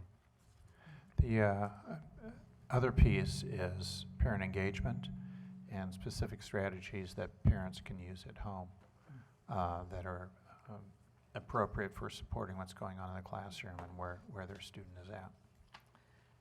So I guess as we shift to a new measure and a different way of thinking about it, I think we have to be very intentional, because parents are going to get a number of different indicators of how their students are doing. It could be the report card or a progress report. It could be the SBAC results. There's this new thing, MAP, that's giving them growth. It may be, well, my student got sent to the next grade as an indicator. They must be, you know, at benchmark. So I think we have to help make sense of all that, because most of our parents, most of us included, aren't educators. And it will be confusing, because you now have a lot of different things, and I think a lot of parents assume, well, they're just going on to the next grade, and nobody said they couldn't, so are they at grade level? So I think having a very intentional strategy about how we communicate with parents about the shift, and then what it means and why it's important, why they should pay attention to this versus something else, or prioritize it, will be key to actually being able to make it sustainable and lasting. I had one more comment, and that was similar, that I don't have a PhD, and I found the reading a little bit difficult to grasp, and I feel like if I had a hard time with it, probably some parents out there as well wouldn't be able to digest it. Also feel a little disadvantaged by not having a background in education. Thank you. I would just add that I think it's so important that we have, like you said, the data around what growth looks like and how we've talked about closing the achievement gap for quite a while. And so to have really hard, solid evidence about what it looks like to do so, I think will really help us as we set these goals. And we do have a lot to think about and to transition with that. But like Director Bailey said, this helps us really begin to look at what are the strategies, what are the interventions, how do we go from a 50% growth rate to a 90% growth rate for certain. I'm just going to be really excited about growth. 90% growth rate for some populations that we have continued to struggle with. So I think it is a lot, and it is complex, and I don't have a PhD, did not take statistics, Spanish major. But, I think that this really gives us the details around how we begin to really, really thoughtfully resource and invest so our students can grow and achieve in the ways we need them to be the kind of graduates PPS is looking for. My first question, how come you didn't read the Spanish version of the proclamation today, No one asked me to, but Jonathan did a way better job than I would have done. Mr. Garcia did. I think directors are right. I think there's a big parent education piece here. I think there's a wholesale calibration that we need to do around grade level expectations. I think this is why we need to keep moving downwards into what we mean by proficiency-based grading, because any parent, any student for that matter, should be able to sort of take their piece of writing and gauge it around a rubric, so that, I see that my work is a level 1, 2, 3, 4. What does that mean? What a mastery of a math concept looks like that indicates a proficiency of understanding, or a map assessment. I think we start with the instrument that we now have. I think there's a lot of built-in tools and resources there that a lot of thought has gone into, and how they can help parents be educated about what that information tells us. I think we have the lift of hosting many nights in our school communities to really walk them through those reports so that they can understand that this more short cycle, real-time information gives us really essential data that we need to make some immediate adjustments to instructional practice and the student experience, so that the next time that interim hits, that we're hitting those growth targets that we want to see, particularly where we want to be more aggressive and assertive about accelerated growth for certain student groups. My daughter Paige is a freshman at Cleveland, and she has 3 different types of grading, 2 different proficiency-based and 1 that's more traditional. And so I think that's another, as we look at how do we communicate with parents where students are. I'm not clear on any of it, she is, but how do we explain where students are and how they're performing so we can provide necessary supports as parents if needed. I would love to see a series of 3-minute videos in different all our appropriate languages and cultures that in lay terms explain it all.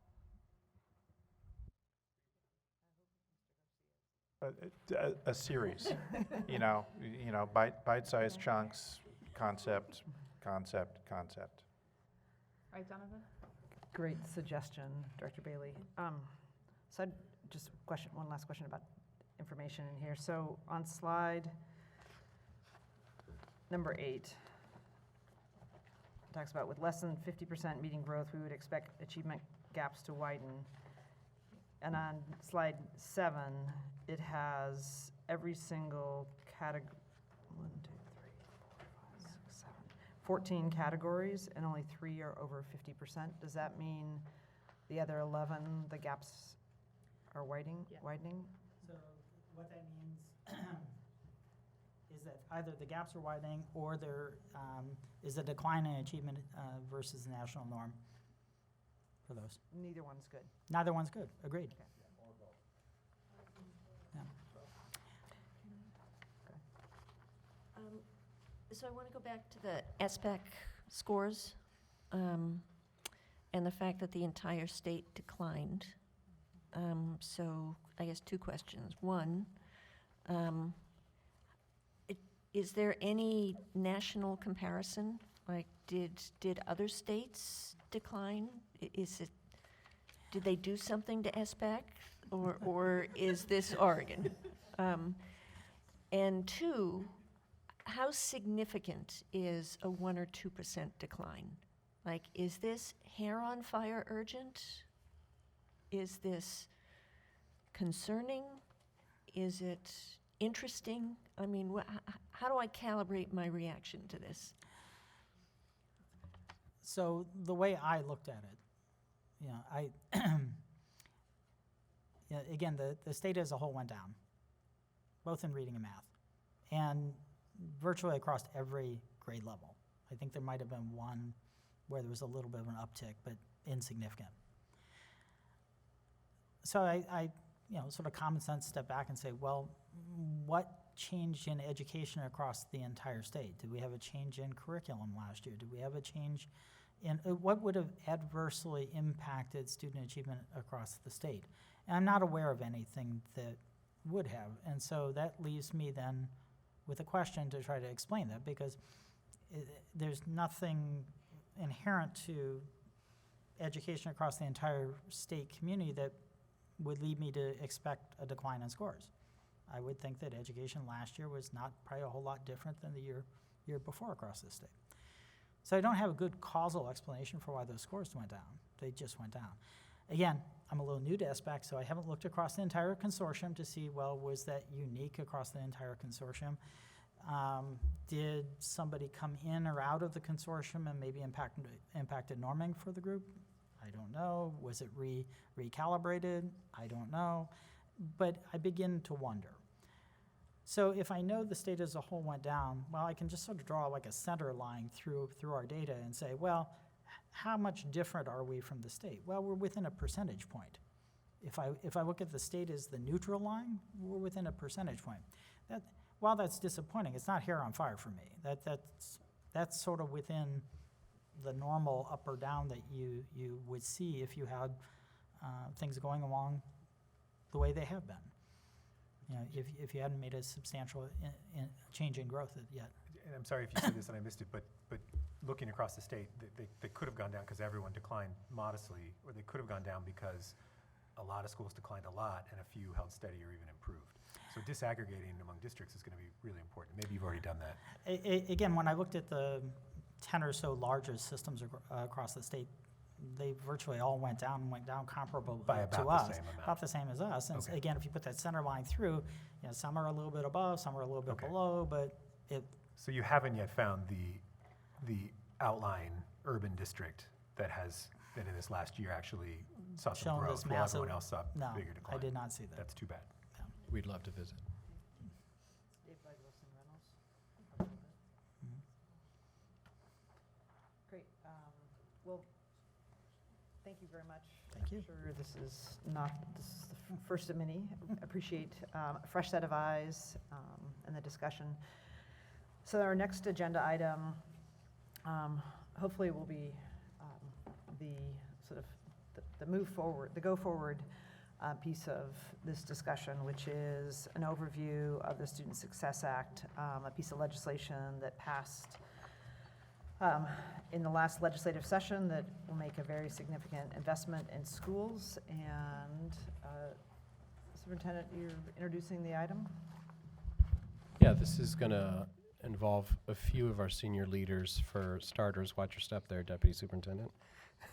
We're going to have Deputy Superintendent Claire Hertz kick us off, and welcoming back to the podium here, Chief Jonathan Garcia. And then we have Dr. Aurora Terry here, Senior Director, College and Career Readiness, to walk us through a little more detail than I gave you a sneak peek at our last board meeting, as we continue to learn a few more details about the Student Success Act, which is relevant to the conversation we were just having and we'll have after this around making sure all of our students are achieving, especially our underserved students. So. Thank you.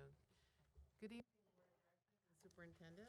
A team of staff have been working to build on our visioning work from this past year, and we've been given the opportunity. Get closer. Okay, now? Still not on? Yes, okay. We've been given the opportunity to invest in PPS Reimagine, passed by our state legislators this past spring. This will be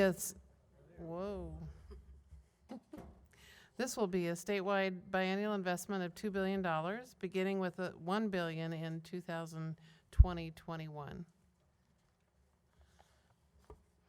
Much of the work we've been doing for the past year with the board, staff, and community aligns with the implementation of the Student Success Act. Our district goals and strategic plan will integrate into the student investment account application and help us fund our plans into actions. We are striving to realize the graduate portrait laid out in our district vision and constructed through a comprehensive process including thousands of comments, conversations, and data points shared by our community.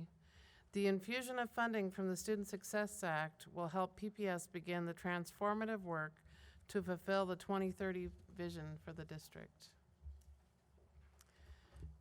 As our legislators approve this funding, they recognize there is a demographic shift happening in our state. Students in early learning programs are now a majority of students of color. This has been a growing trend for some time. As they continue to grow through our schools, our students of colors will be the majority of students across the state. The Student Success Act is legislation centered around equity. This is Oregon's first significant education investment in 3 decades.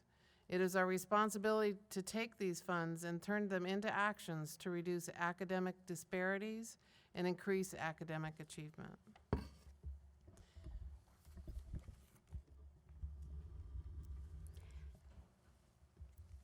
Good evening. My name is Aurora Terry, and I'm the Senior Director of College and Career Readiness, and I'm going to take it from here.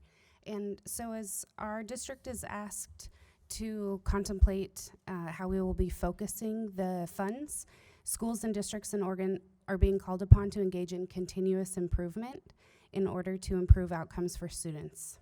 And a continuous improvement process is one in by which our district will determine what is working and what needs to change, establish a process to engage stakeholders to affect the change, and then leverage effective practices to implement a plan, and use data to monitor and make timely adjustments to improve outcomes.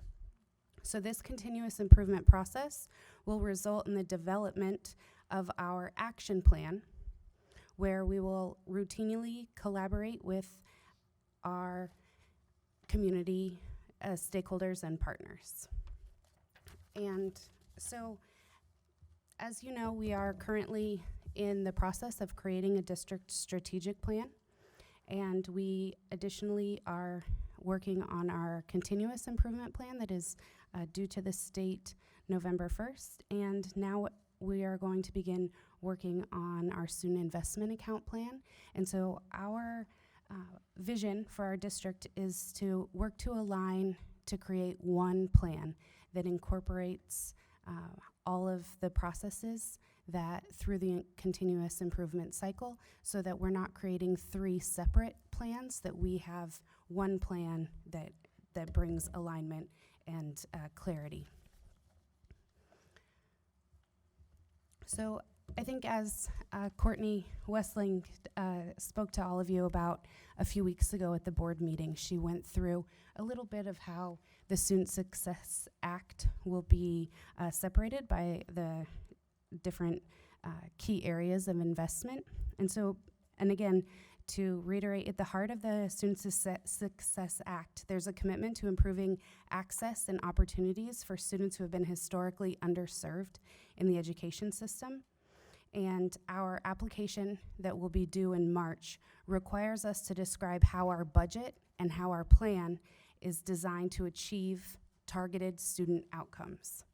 And so as we look at the 3 key areas of investment, there are 5 top priorities that have been specified into the new law that we'll need to describe the measurable outcomes for. So reducing academic disparities for students, meeting students' mental and behavioral health needs, providing equitable access to academic courses, allowing teachers and staff sufficient time to collaborate and review students' grades, absences, discipline, and school-level data, as well as to establish and strengthen partnerships. And so the first part of the student investment account, which is, as described from that $2 billion pot, 50% of it will be for Portland Public Schools. We estimate approximately $39 million to support the students in Portland Public School, and these funds are tied directly to additional outcomes for students of color, students with disabilities, emerging bilingual students, students navigating poverty, homelessness, or foster care, as well as student groups that have been historically experiencing academic disparities. So those are the student groups that we have to target as we create our district plan of action. Just a question about that. Please. So board members should feel free to ask questions during the presentation. And I'll set the tone here.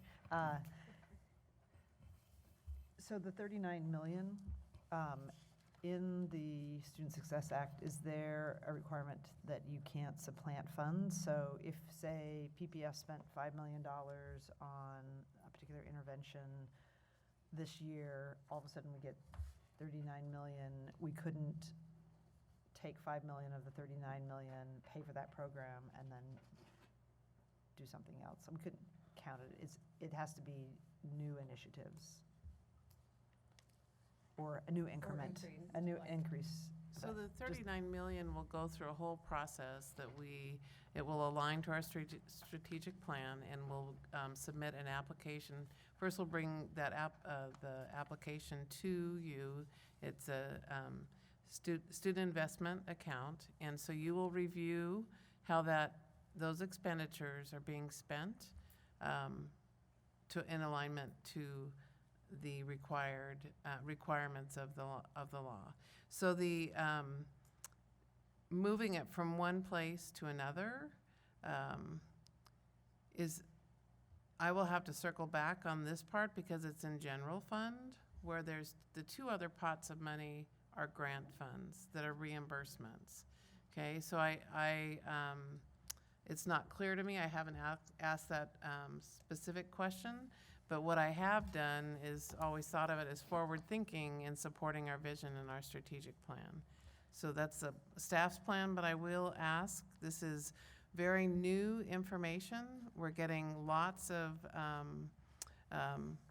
opportunities to ask questions, so I'll go ahead, I will ask that question particularly. Just to be clear, I wasn't at all asking that to be done. Sure. I was asking in the sense of, I think the expectation was these would be Yes. sort of new interventions or new strategies or increases versus we're going to backfill existing funding and then do something else with the other. So we have, the actual application will come to you for review, then it goes to the Oregon Department of Ed for review and approval, and then it comes back to you, and then you guys actually adopt the grant or the application in the plan. So I'll have 2 more times to ask the question. Yes. And we're absorbing the information as quickly as it's released, but there haven't been, frankly, specific rules and regulations around it. I would be really surprised if monies here are intended for to be supplanting. If you could go back one slide there, Aurora. It's really important to be clear that these new resources are intended for those listed student groups. They're not intended to be sort of absorbed into sort of the general work of the district. We still have our general funds there. The intention is to disrupt the patterns of underperformance of those groups in the way that we were just talking about. Sorry to interrupt, but I have the answer. You can supplant.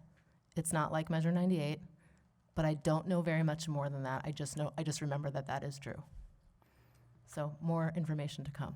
So I think that should be a really intentional discussion we have, because I think it would be very disappointing if that was the outcome. I wouldn't be going to any one of those communities to say that. So I do hope we have this discussion again, and I'm going to put down a marker in a slightly different place, which is that when state or federal government tends to put maintenance of efforts on, or frankly, when a board puts maintenance of efforts on, it can actually take away from some of the things that we need to do with the resources. So I think the most important thing is that the district have flexibility with the funds, and that we as a board, working with the superintendent and staff, invest them in the best way possible.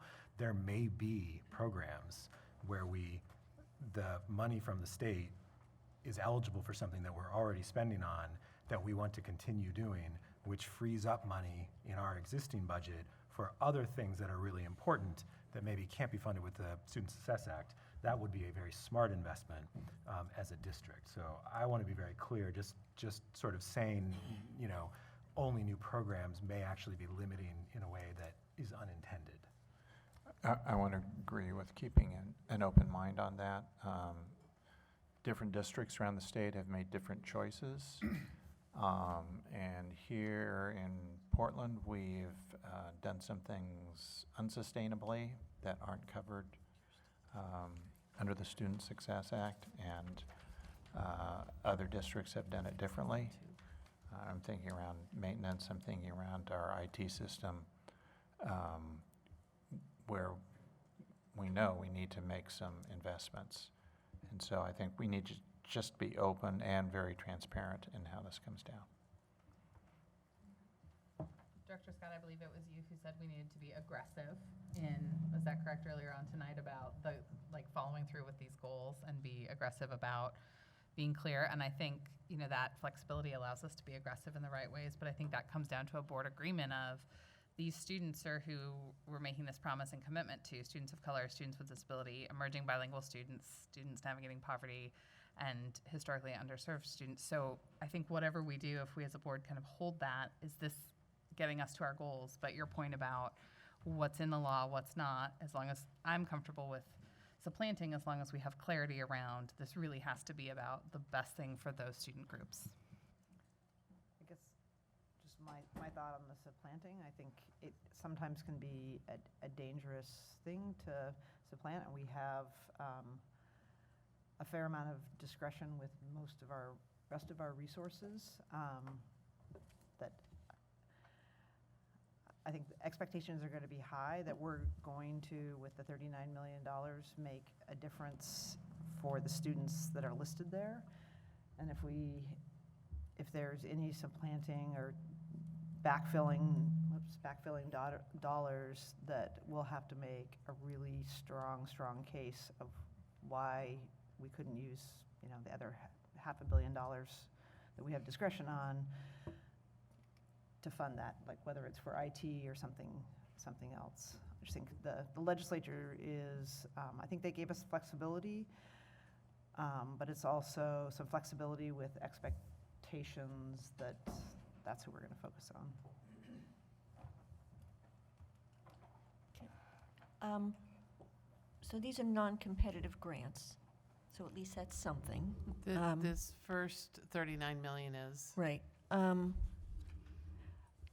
So are we going to have to do this exercise every year? Like, we're going to have to?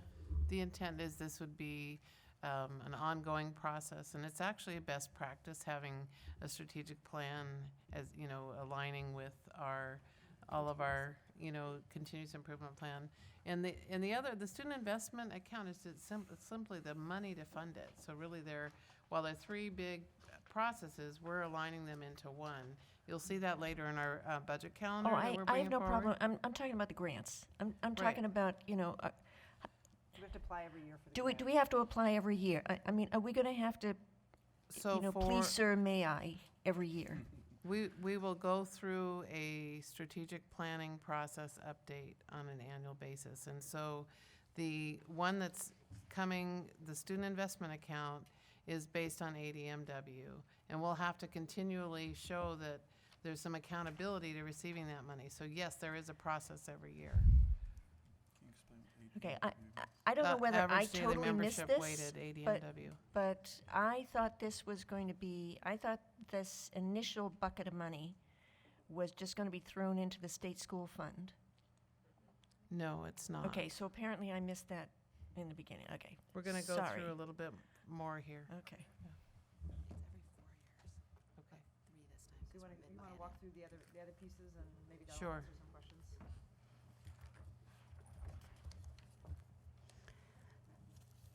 This is the suggested timeline for our approach this year. So right now, we are going to be engaging in some community engagement, and Jonathan Garcia is going to speak to the plans around the community engagement pieces.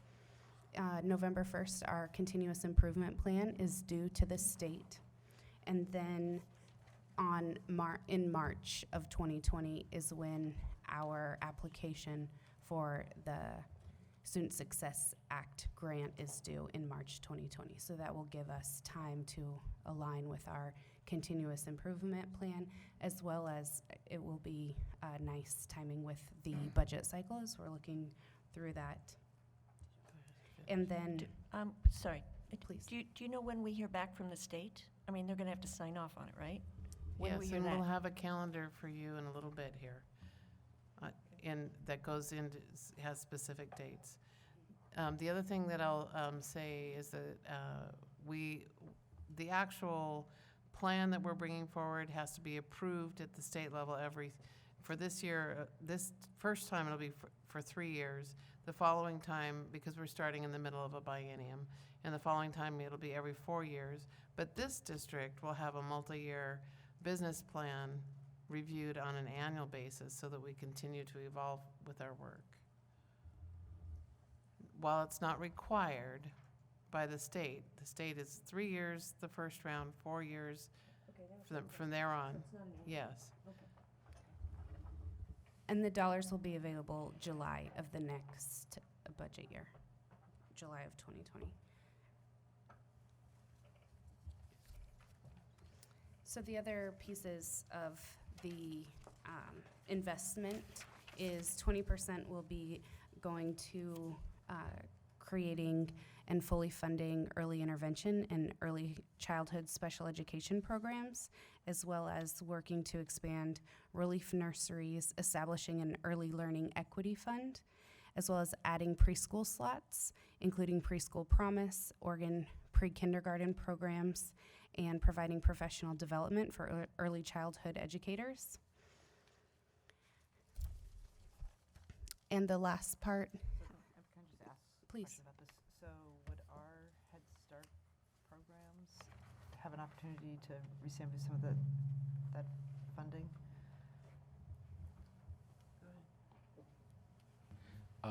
We're not entirely clear what the funding mechanism is going to be. There's obviously a lot of providers, not just PPS. We have been involved in the Preschool for All Task Force all this past school year. So we also know we're going to need all those partners just to begin to meet the demand. So we've only just started initiating conversations about what constellation of folks can access these monies to open up where we need seats for 4-year-olds around the school district. So if you think about the groups that are listed there, it would be great to see PK5 schools so that kids are getting that kind of a head start. So some of it might be our own early education team, but some of it might be community providers as well. Yeah, I'm sorry, maybe I should have asked the question a little bit different, in a better way, which was not just like the PPS Head Start, but like, say, Albina Head Start, other providers who traditionally have provided services. We actually met with Albina Head Start this morning on this very Awesome. topic. Yeah. Okay, so this is 20% of all of the new money, right?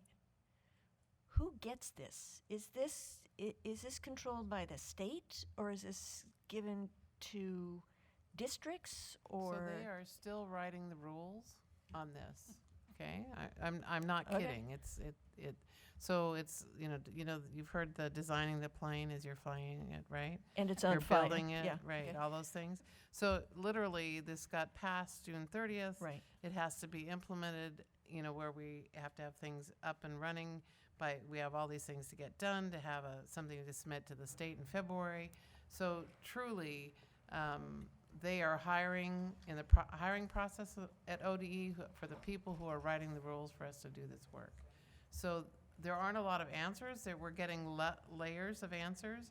I have 2 more meetings in this next week where I'll get more answers. So it's a frequent communication on the next steps. Was there any legislative intent communicated around the size of these 3 buckets, or did ODE? Go ahead. I know that a couple of staff was with the governor earlier this afternoon. I know we've got sort of five purposes to which the money to go, but now we've divided it into 3 different pots of money. So just really quick on Rita's point, if you don't mind, on the early learning, what she said, but also it's going to be flowing through pre-existing programs like Preschool Promise, Early Head Start, those kinds of things. It's the only new program of the early learning bucket is the Equity Fund. Everything else we know about already, it already exists, but more money will be flowing. How that looks, we don't know yet, but I can tell you with preschool promise dollars, for example, we don't have to go through the hub to access that money, so that's, can be helpful, a little bit more flexible. But that's just for that. I hate using the word bucket all the time, but it's helpful for me. That's for preschool promise. So a lot more to come. Like Claire said, a lot of this is happening as we're in front of you. Probably not right now. They're not at work right now, but it's just every day there's more and more information coming out. Is this a big increase in early learning in terms Huge. of percentage-wise? It's a big increase. I don't know what the percentage is. The early intervention, early childhood special ed program, which is the contracts housed at David Douglas, that's a huge increase. Pretty monumental, actually, because it's a program that has been successful. On your point, the Joint Student Success Committee is where all of this happened.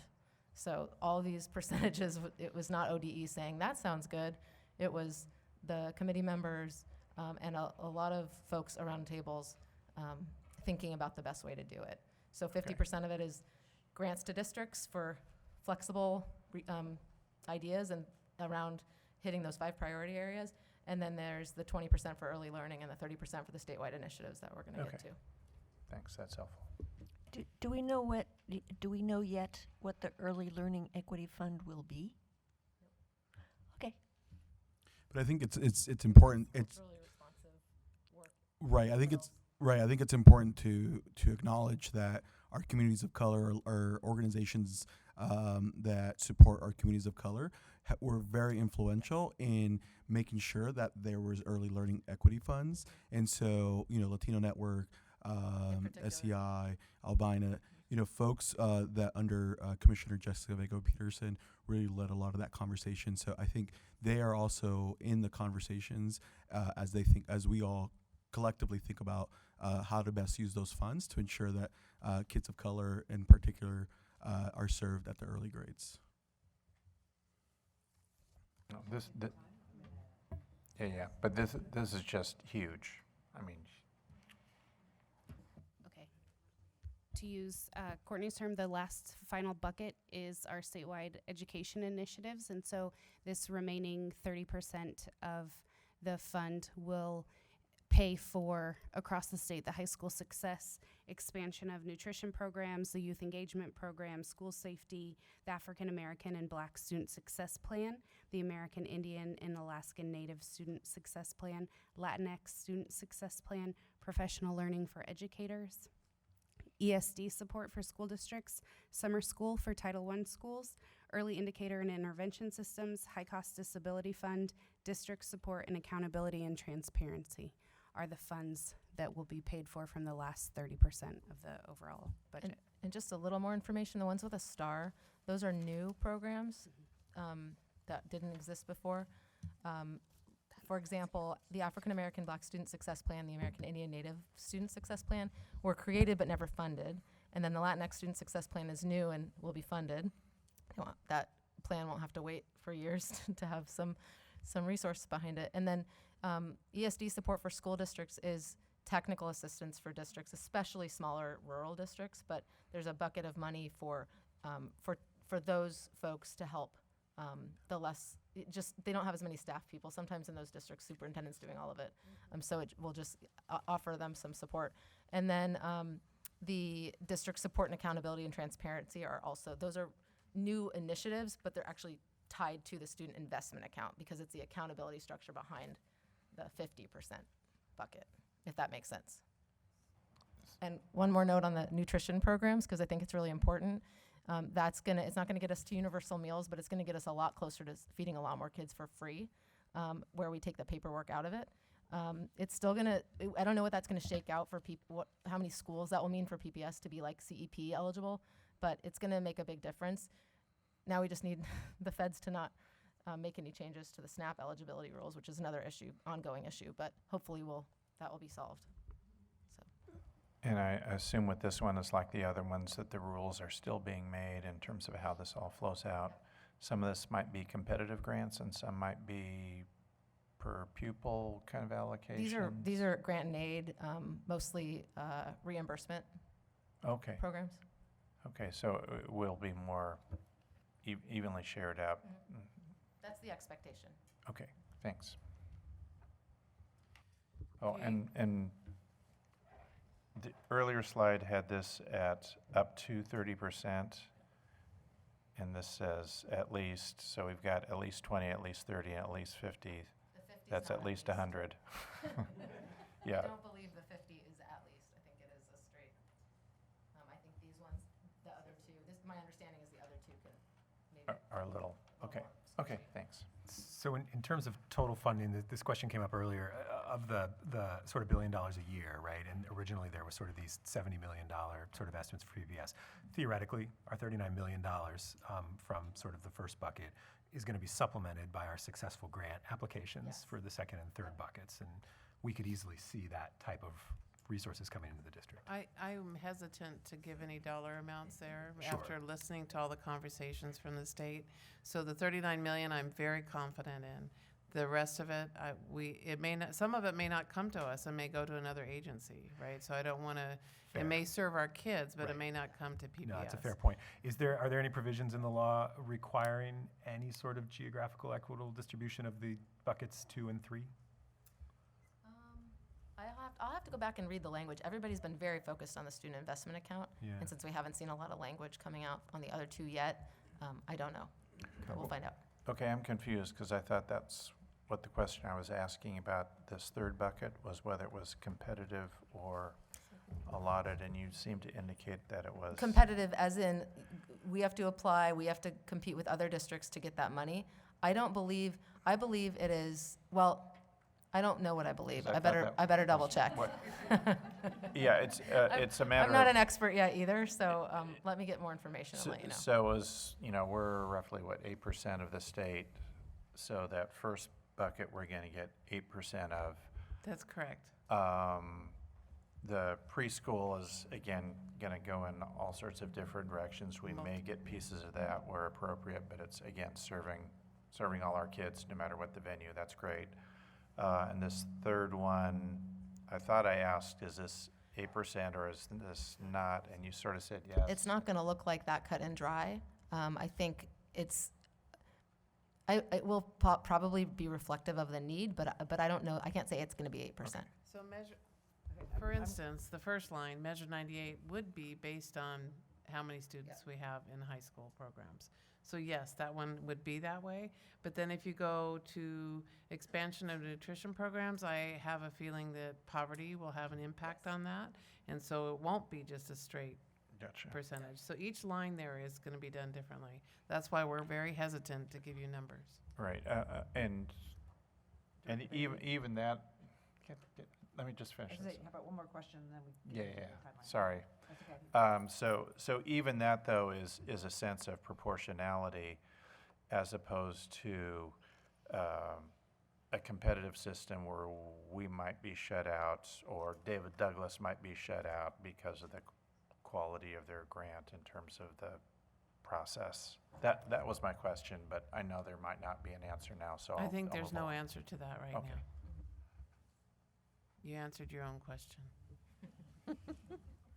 So Don't the argue next. with the answer. So on this next slide, I'm not going to go through a lot of that. You'll see this embedded in the budget calendar. But these are the dates that are specifically tied to the Student Success Act in terms of what's going to come forward to the board throughout the year. And Cynthia and I are just about to present the budget calendar that will incorporate all of this Vision 2030, Student Success Act, all of it together on one piece of paper. Okay? Good evening. I'm Jonathan Garcia. I'm the Chief Engagement Officer. So I'm going to take you through these 3 slides with a caveat that we are still in planning mode. As you obviously are, as it's clear, we're still learning a lot every day. And so one of the things that has been clear through the legislation is that community engagement involving our community in this conversation is of utmost importance. Obviously, as the school board, as the administration, we too care of making sure that our broader community, in particular our communities of color, communities that have been left out of the conversation, are centered in conversations, especially as it relates to these dollars that are coming in. And so what we know is that the Department of Education has shared their expectation that we will engage these particular communities that I know you all are committed to, that we are committed to.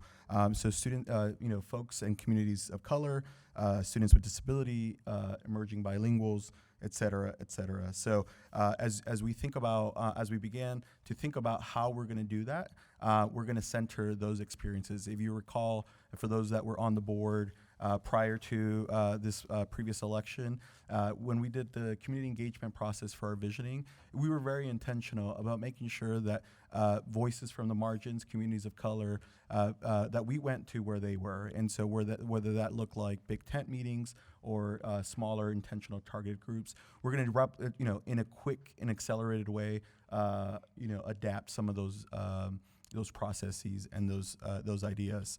And so what we know is that at the beginning of next month we will release an online survey where folks can contribute some of ideas connected to this work. And so that will run for about a month.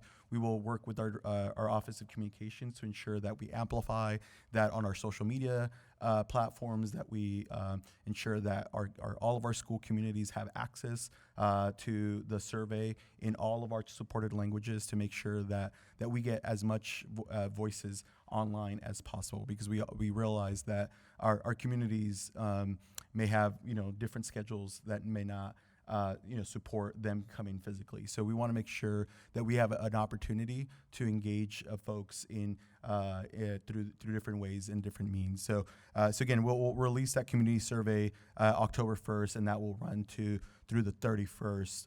And so we've been working with our Office of Research Planning and Assessment to ensure that we are actually having that we actually have a survey that is meaningful for the process. It's not just this thing that we put online. So Dr. Brown and I and our Director of Community Engagement, Clark, have been working with to release that on October 1st.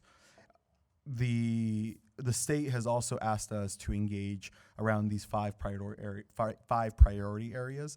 And again, as you think about the vision that you all helped steward to completion, a lot of these elements, a lot of these focused priority areas are already embedded in our vision, right? We're just looking at it from a different vantage point. We're looking at it if from I would say an asset-based perspective, from a appreciative inquiry perspective, right? So I think it shifts the conversation where it's not an antagonistic kind of approach between community and the system, but I think it's saying, how do we collectively together lead towards a better future using some of these funds. And we know that as the superintendent likes to say, this is just an installment, right? And so how do we ensure that this installment continues to move the conversation forward in us realizing PPS Reimagined?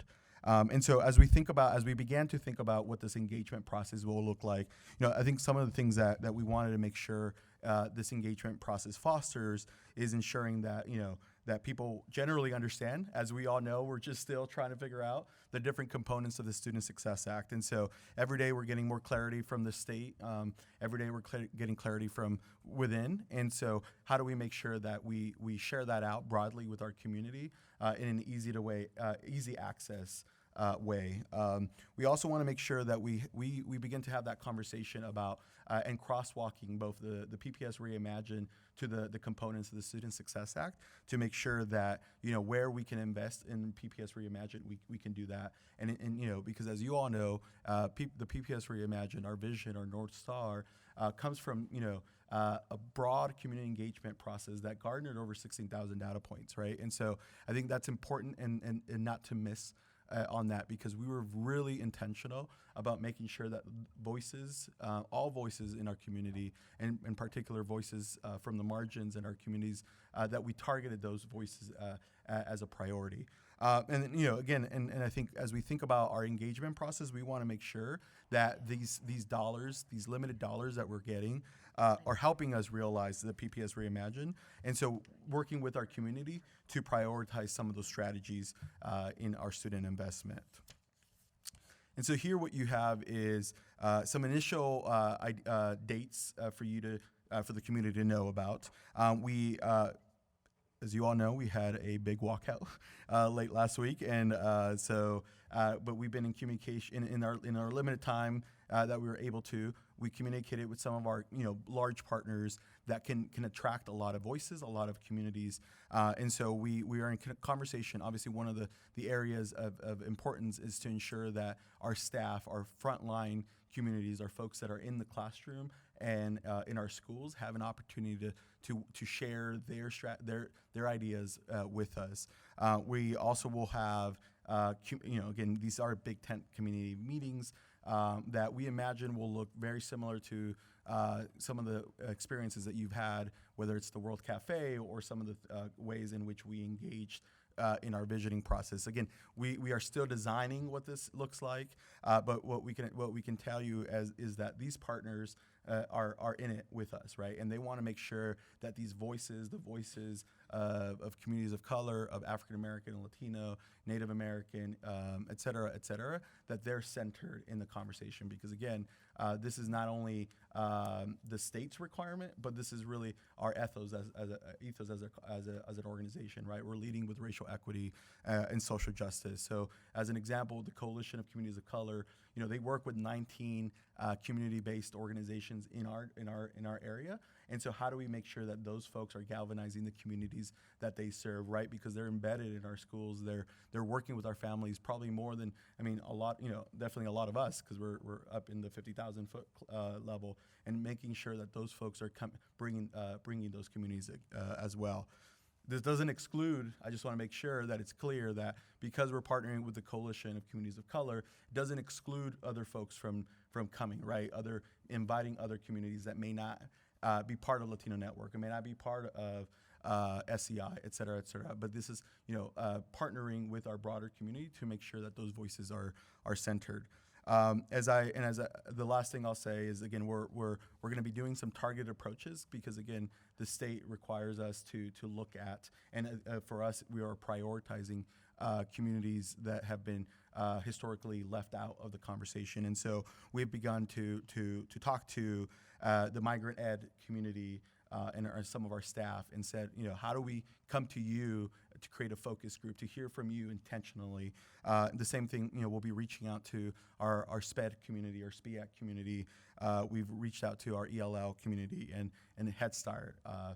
And of course, as these targeted meetings and focus groups, we would love to include the board, because you hearing from these folks directly is I think what makes this for me, joyful, and is really exciting, and it really helps us truly inform, the direction of the organization and of this work. So again, these are just some initial community engagement dates, more to come. And again, I want to be clear that we are still in design mode on what this is going to look like, because again, we want to be very intentional that it amplifies those voices and ensures that that all voices, and all input gets incorporated into the decision making ahead of us. So this is great. One thing, I'm just comparing it to the budget calendar that we're about ready to talk to, and it seems there'd be a missed opportunity if these are focused on, and I know we need to do it for the act, but this is what, 39 million plus, and then we have another $500 million that we're not going to have as rigorous conversation with the community. So I loved how it was nested at the very beginning, but it seems like if we're asking the community at these forums about a very small pot, and we have this other huge, the rest of the budget over here, how can we really leverage the community engagement and those voices that Jonathan's going to bring to the table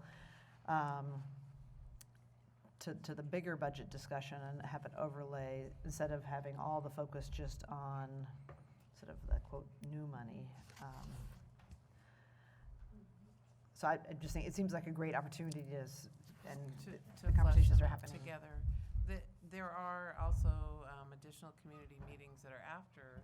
We're trying to do this in the month of October. There's deadlines to keep up with the state calendar of events for due dates. So as you won't be able to see the budget calendar up there. Right, it's like the In- September in and the- October. I guess the only thing, like our normal, when we have our quote budget hearings, there's, some years, like 10 people who show up to provide, 2 minutes of public comment. And this just seems like a much richer opportunity. So, like I say, I don't know how we take some of that and embed it into our bigger budget. Vice Chair, so I totally agree with you, and I think Deputy Superintendent Hertz and I have had some preliminary conversations about how do we, fold some of those larger conversations. Because to your point, I mean, it's $1 billion organization. This is $39 million, and so how do we continue to incorporate those voices at different aspects of our work? So I think we're going to go back and then continue that conversation to ensure that those that we're able to embed where appropriate.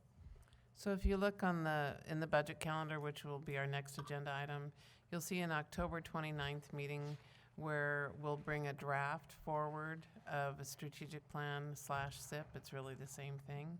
And our multi-year business plan based on the preliminary needs assessment we've done throughout our visioning process, as well as through our survey and our community engagement sessions. So this really is aligned, and it isn't the community engagement meetings that are up here for Student Success Act are not just for the 39 million. It's for the whole pot. It's for all three sources of funds, as well as really the continuous improvement plan is the same thing as our strategic plan. So it really all aligns together, and until I can create, we're still building things, so I can't really show it to you, but know that when you get to the budget calendar, we're trying to integrate all the parts together, and the work that's being done in these community engagement sessions certainly will be incorporated into that strategic plan work as well.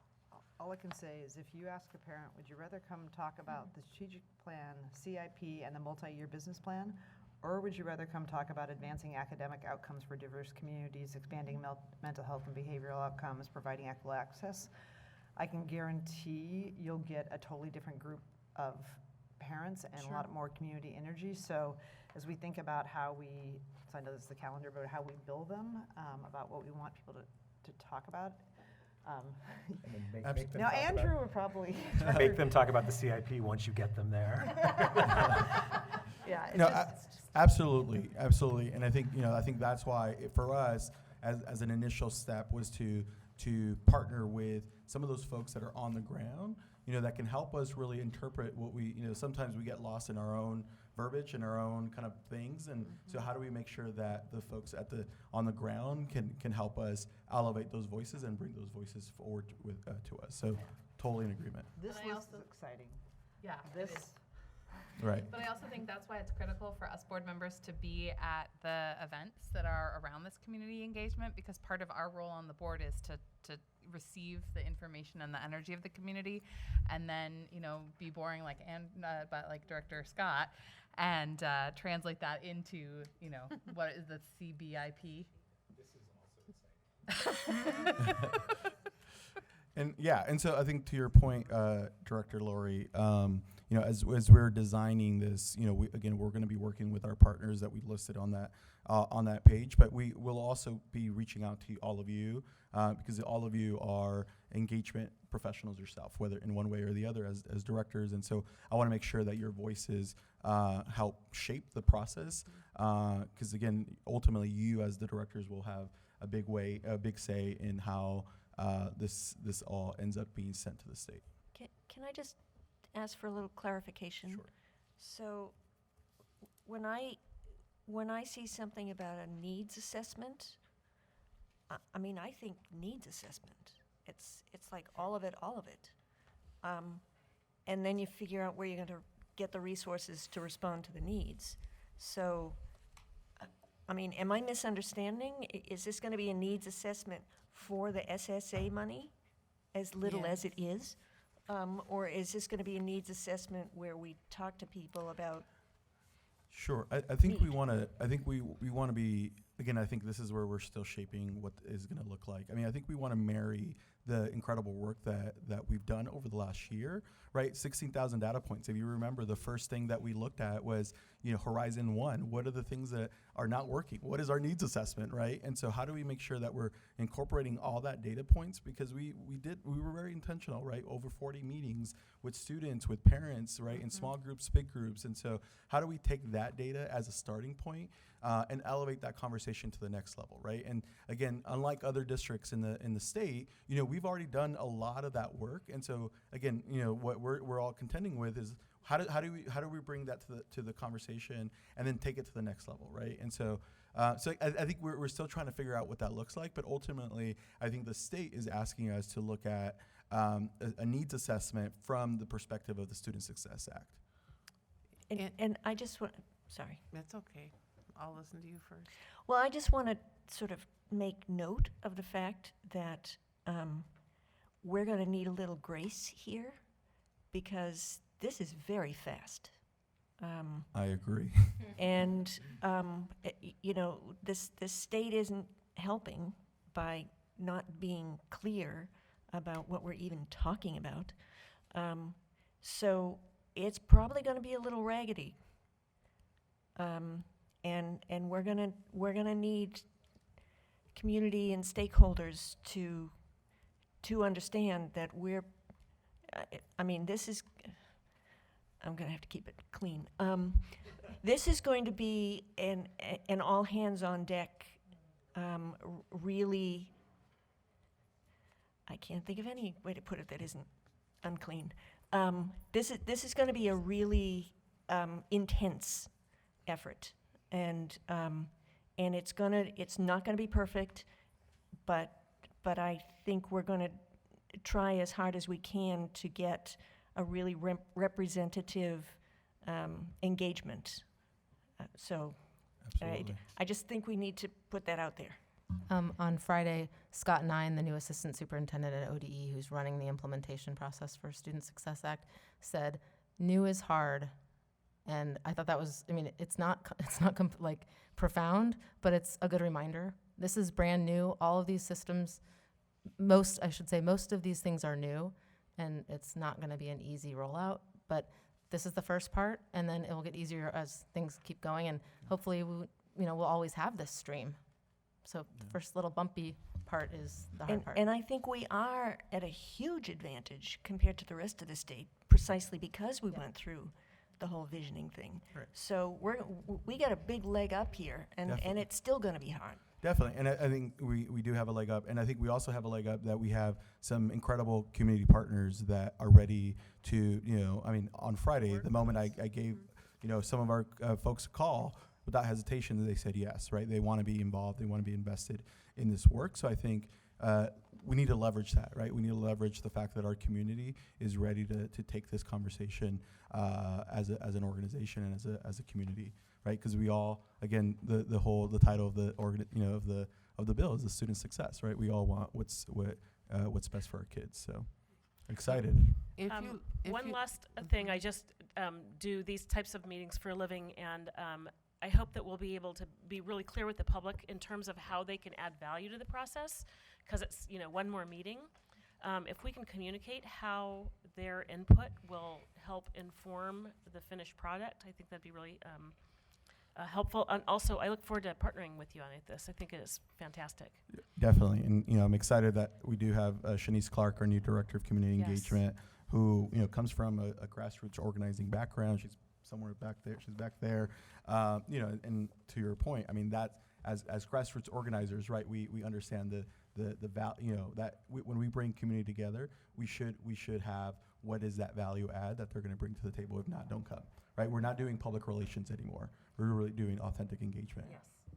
Yeah, and I think leading off with the vision work and reflecting how community input ended up in the vision and how that's influencing the strategic plan and the SSA will help reinforce that and keep that positive cycle going. It's really just the next step of the visioning process. Okay, we're going to transition to the next, That's next the item. overview. That's the information we have to this point. Obviously, we all have still questions about the specifics. We don't know them yet.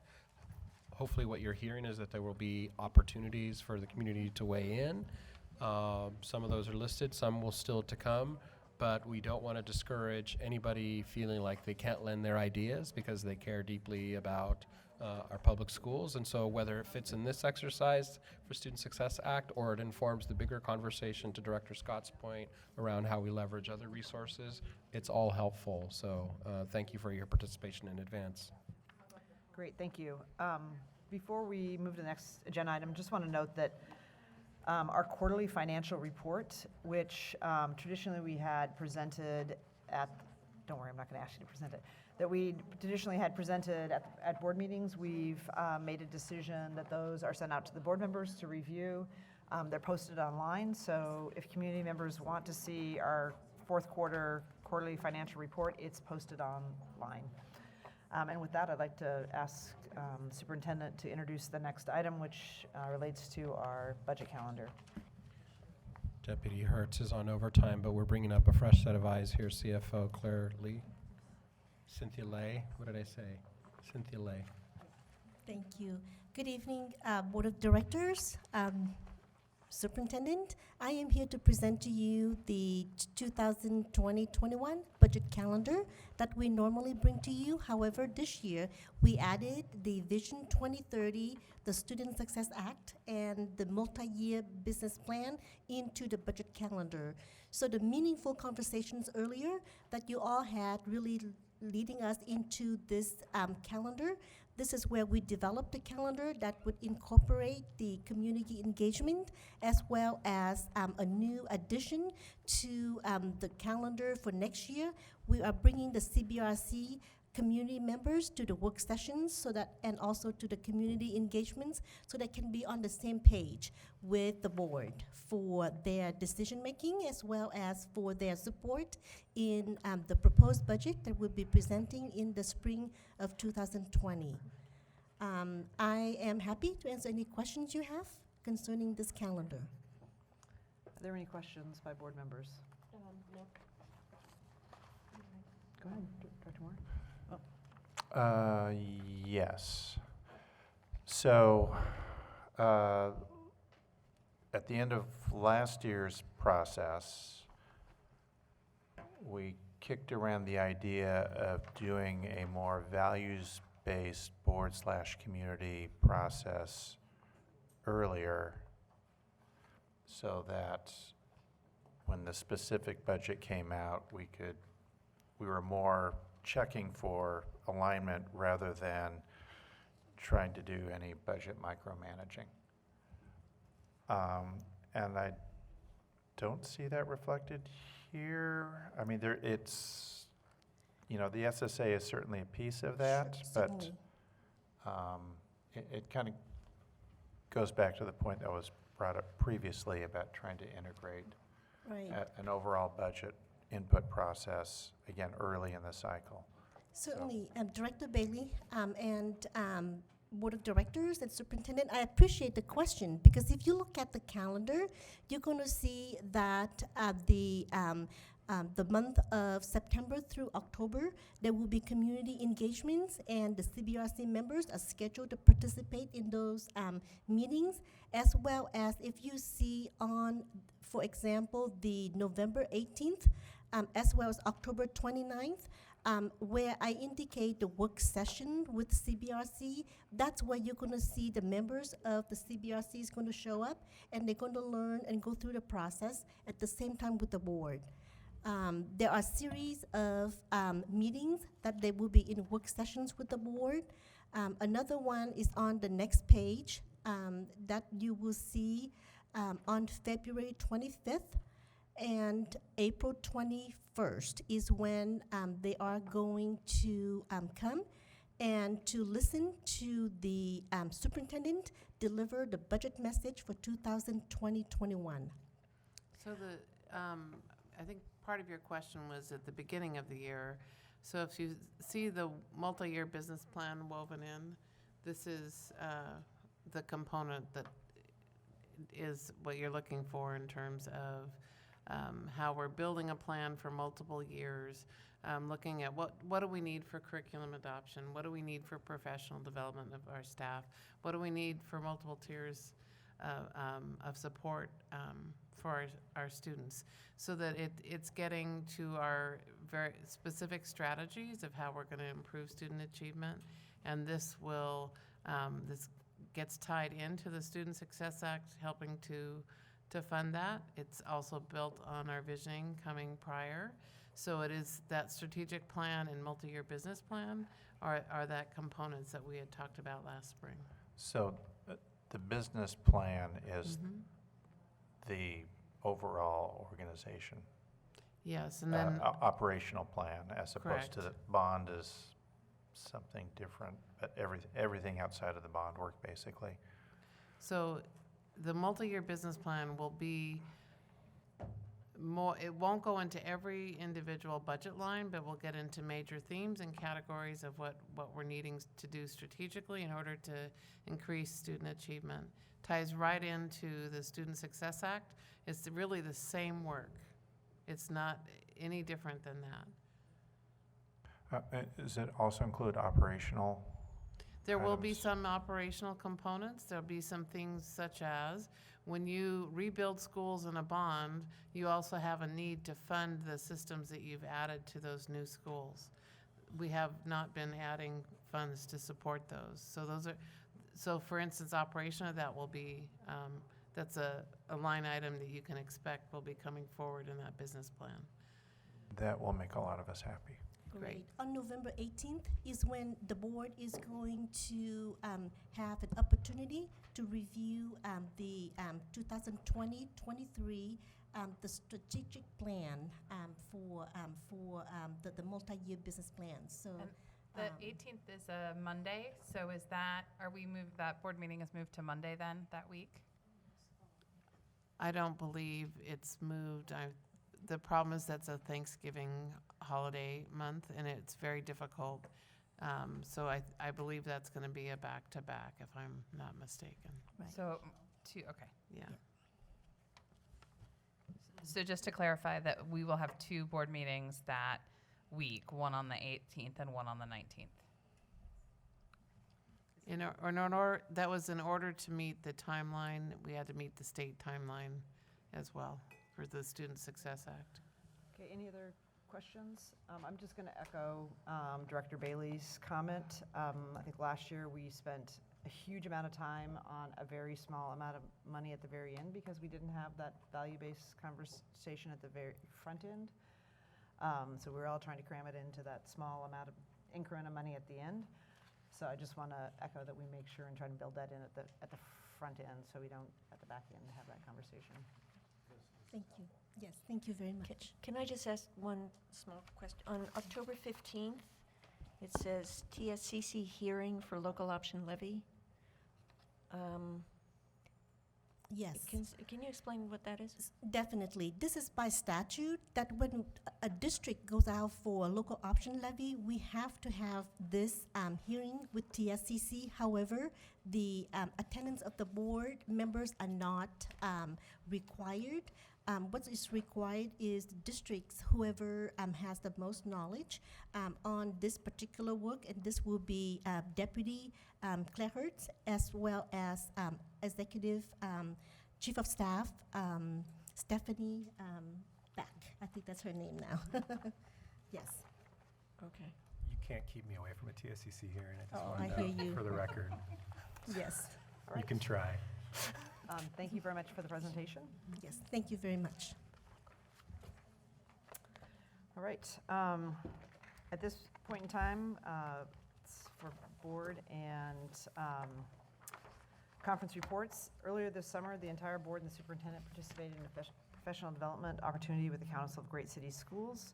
I'd like to, one of our requirements is that we have a report on our work, and I'd like to ask Director Lowry to say a few words about our participation.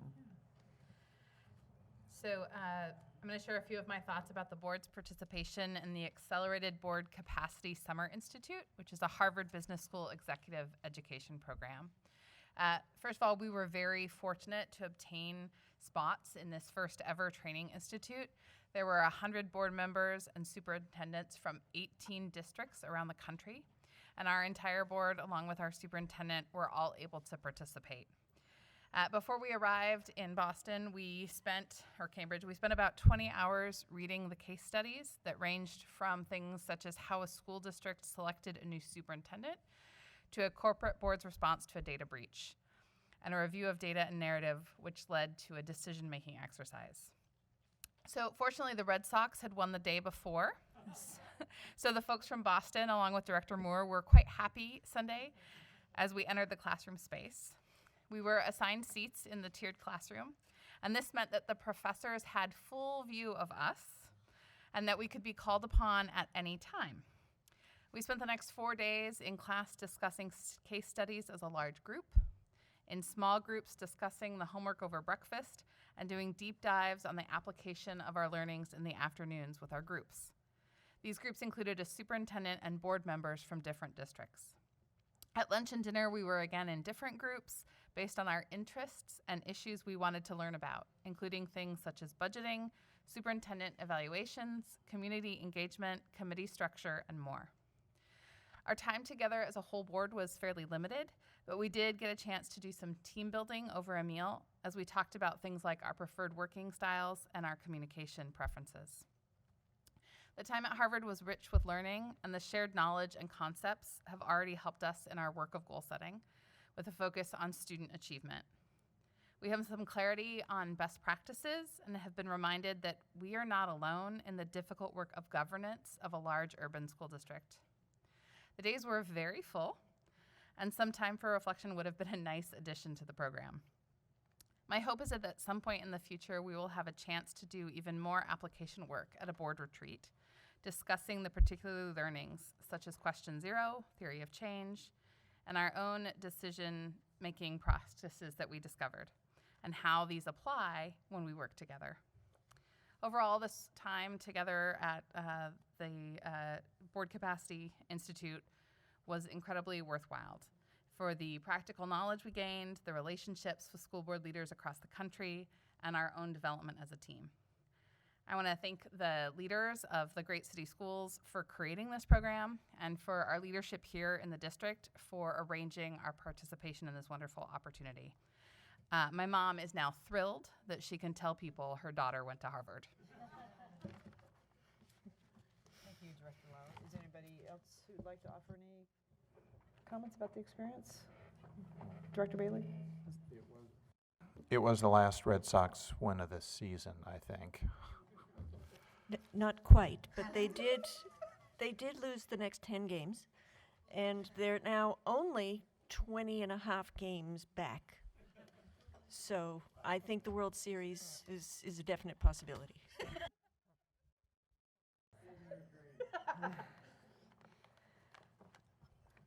Anything else? But it was a great opportunity to hear from different districts, usually large metropolitan districts from around the country, and gain some perspective. Great. Thank you for putting that report together on behalf of the board. So the next meeting of the board will be held. Real quickly, Monday, October 21st, 6:30 in the evening at Multnomah County headquarters. The League of Women Voters is holding a forum on the local option levy that we will be voting on in November. How will people get more information on that? Is that an opportunity for public testimony, or is it informational? I'm not exactly sure yet. I think there will be, in part, a panel presentation. A couple of us will be there to present information, but I don't know the format other than that. Okay, well, keep us posted, please. The next meeting of the board will be held October 15th, so we're going to be out of our 2-week cycle, so it'll be almost 3 weeks before our next meeting. We next are going to move to the Mazama Conference Room for a work session, both on our board goals and the internal performance audit function. And with that, the meeting is adjourned.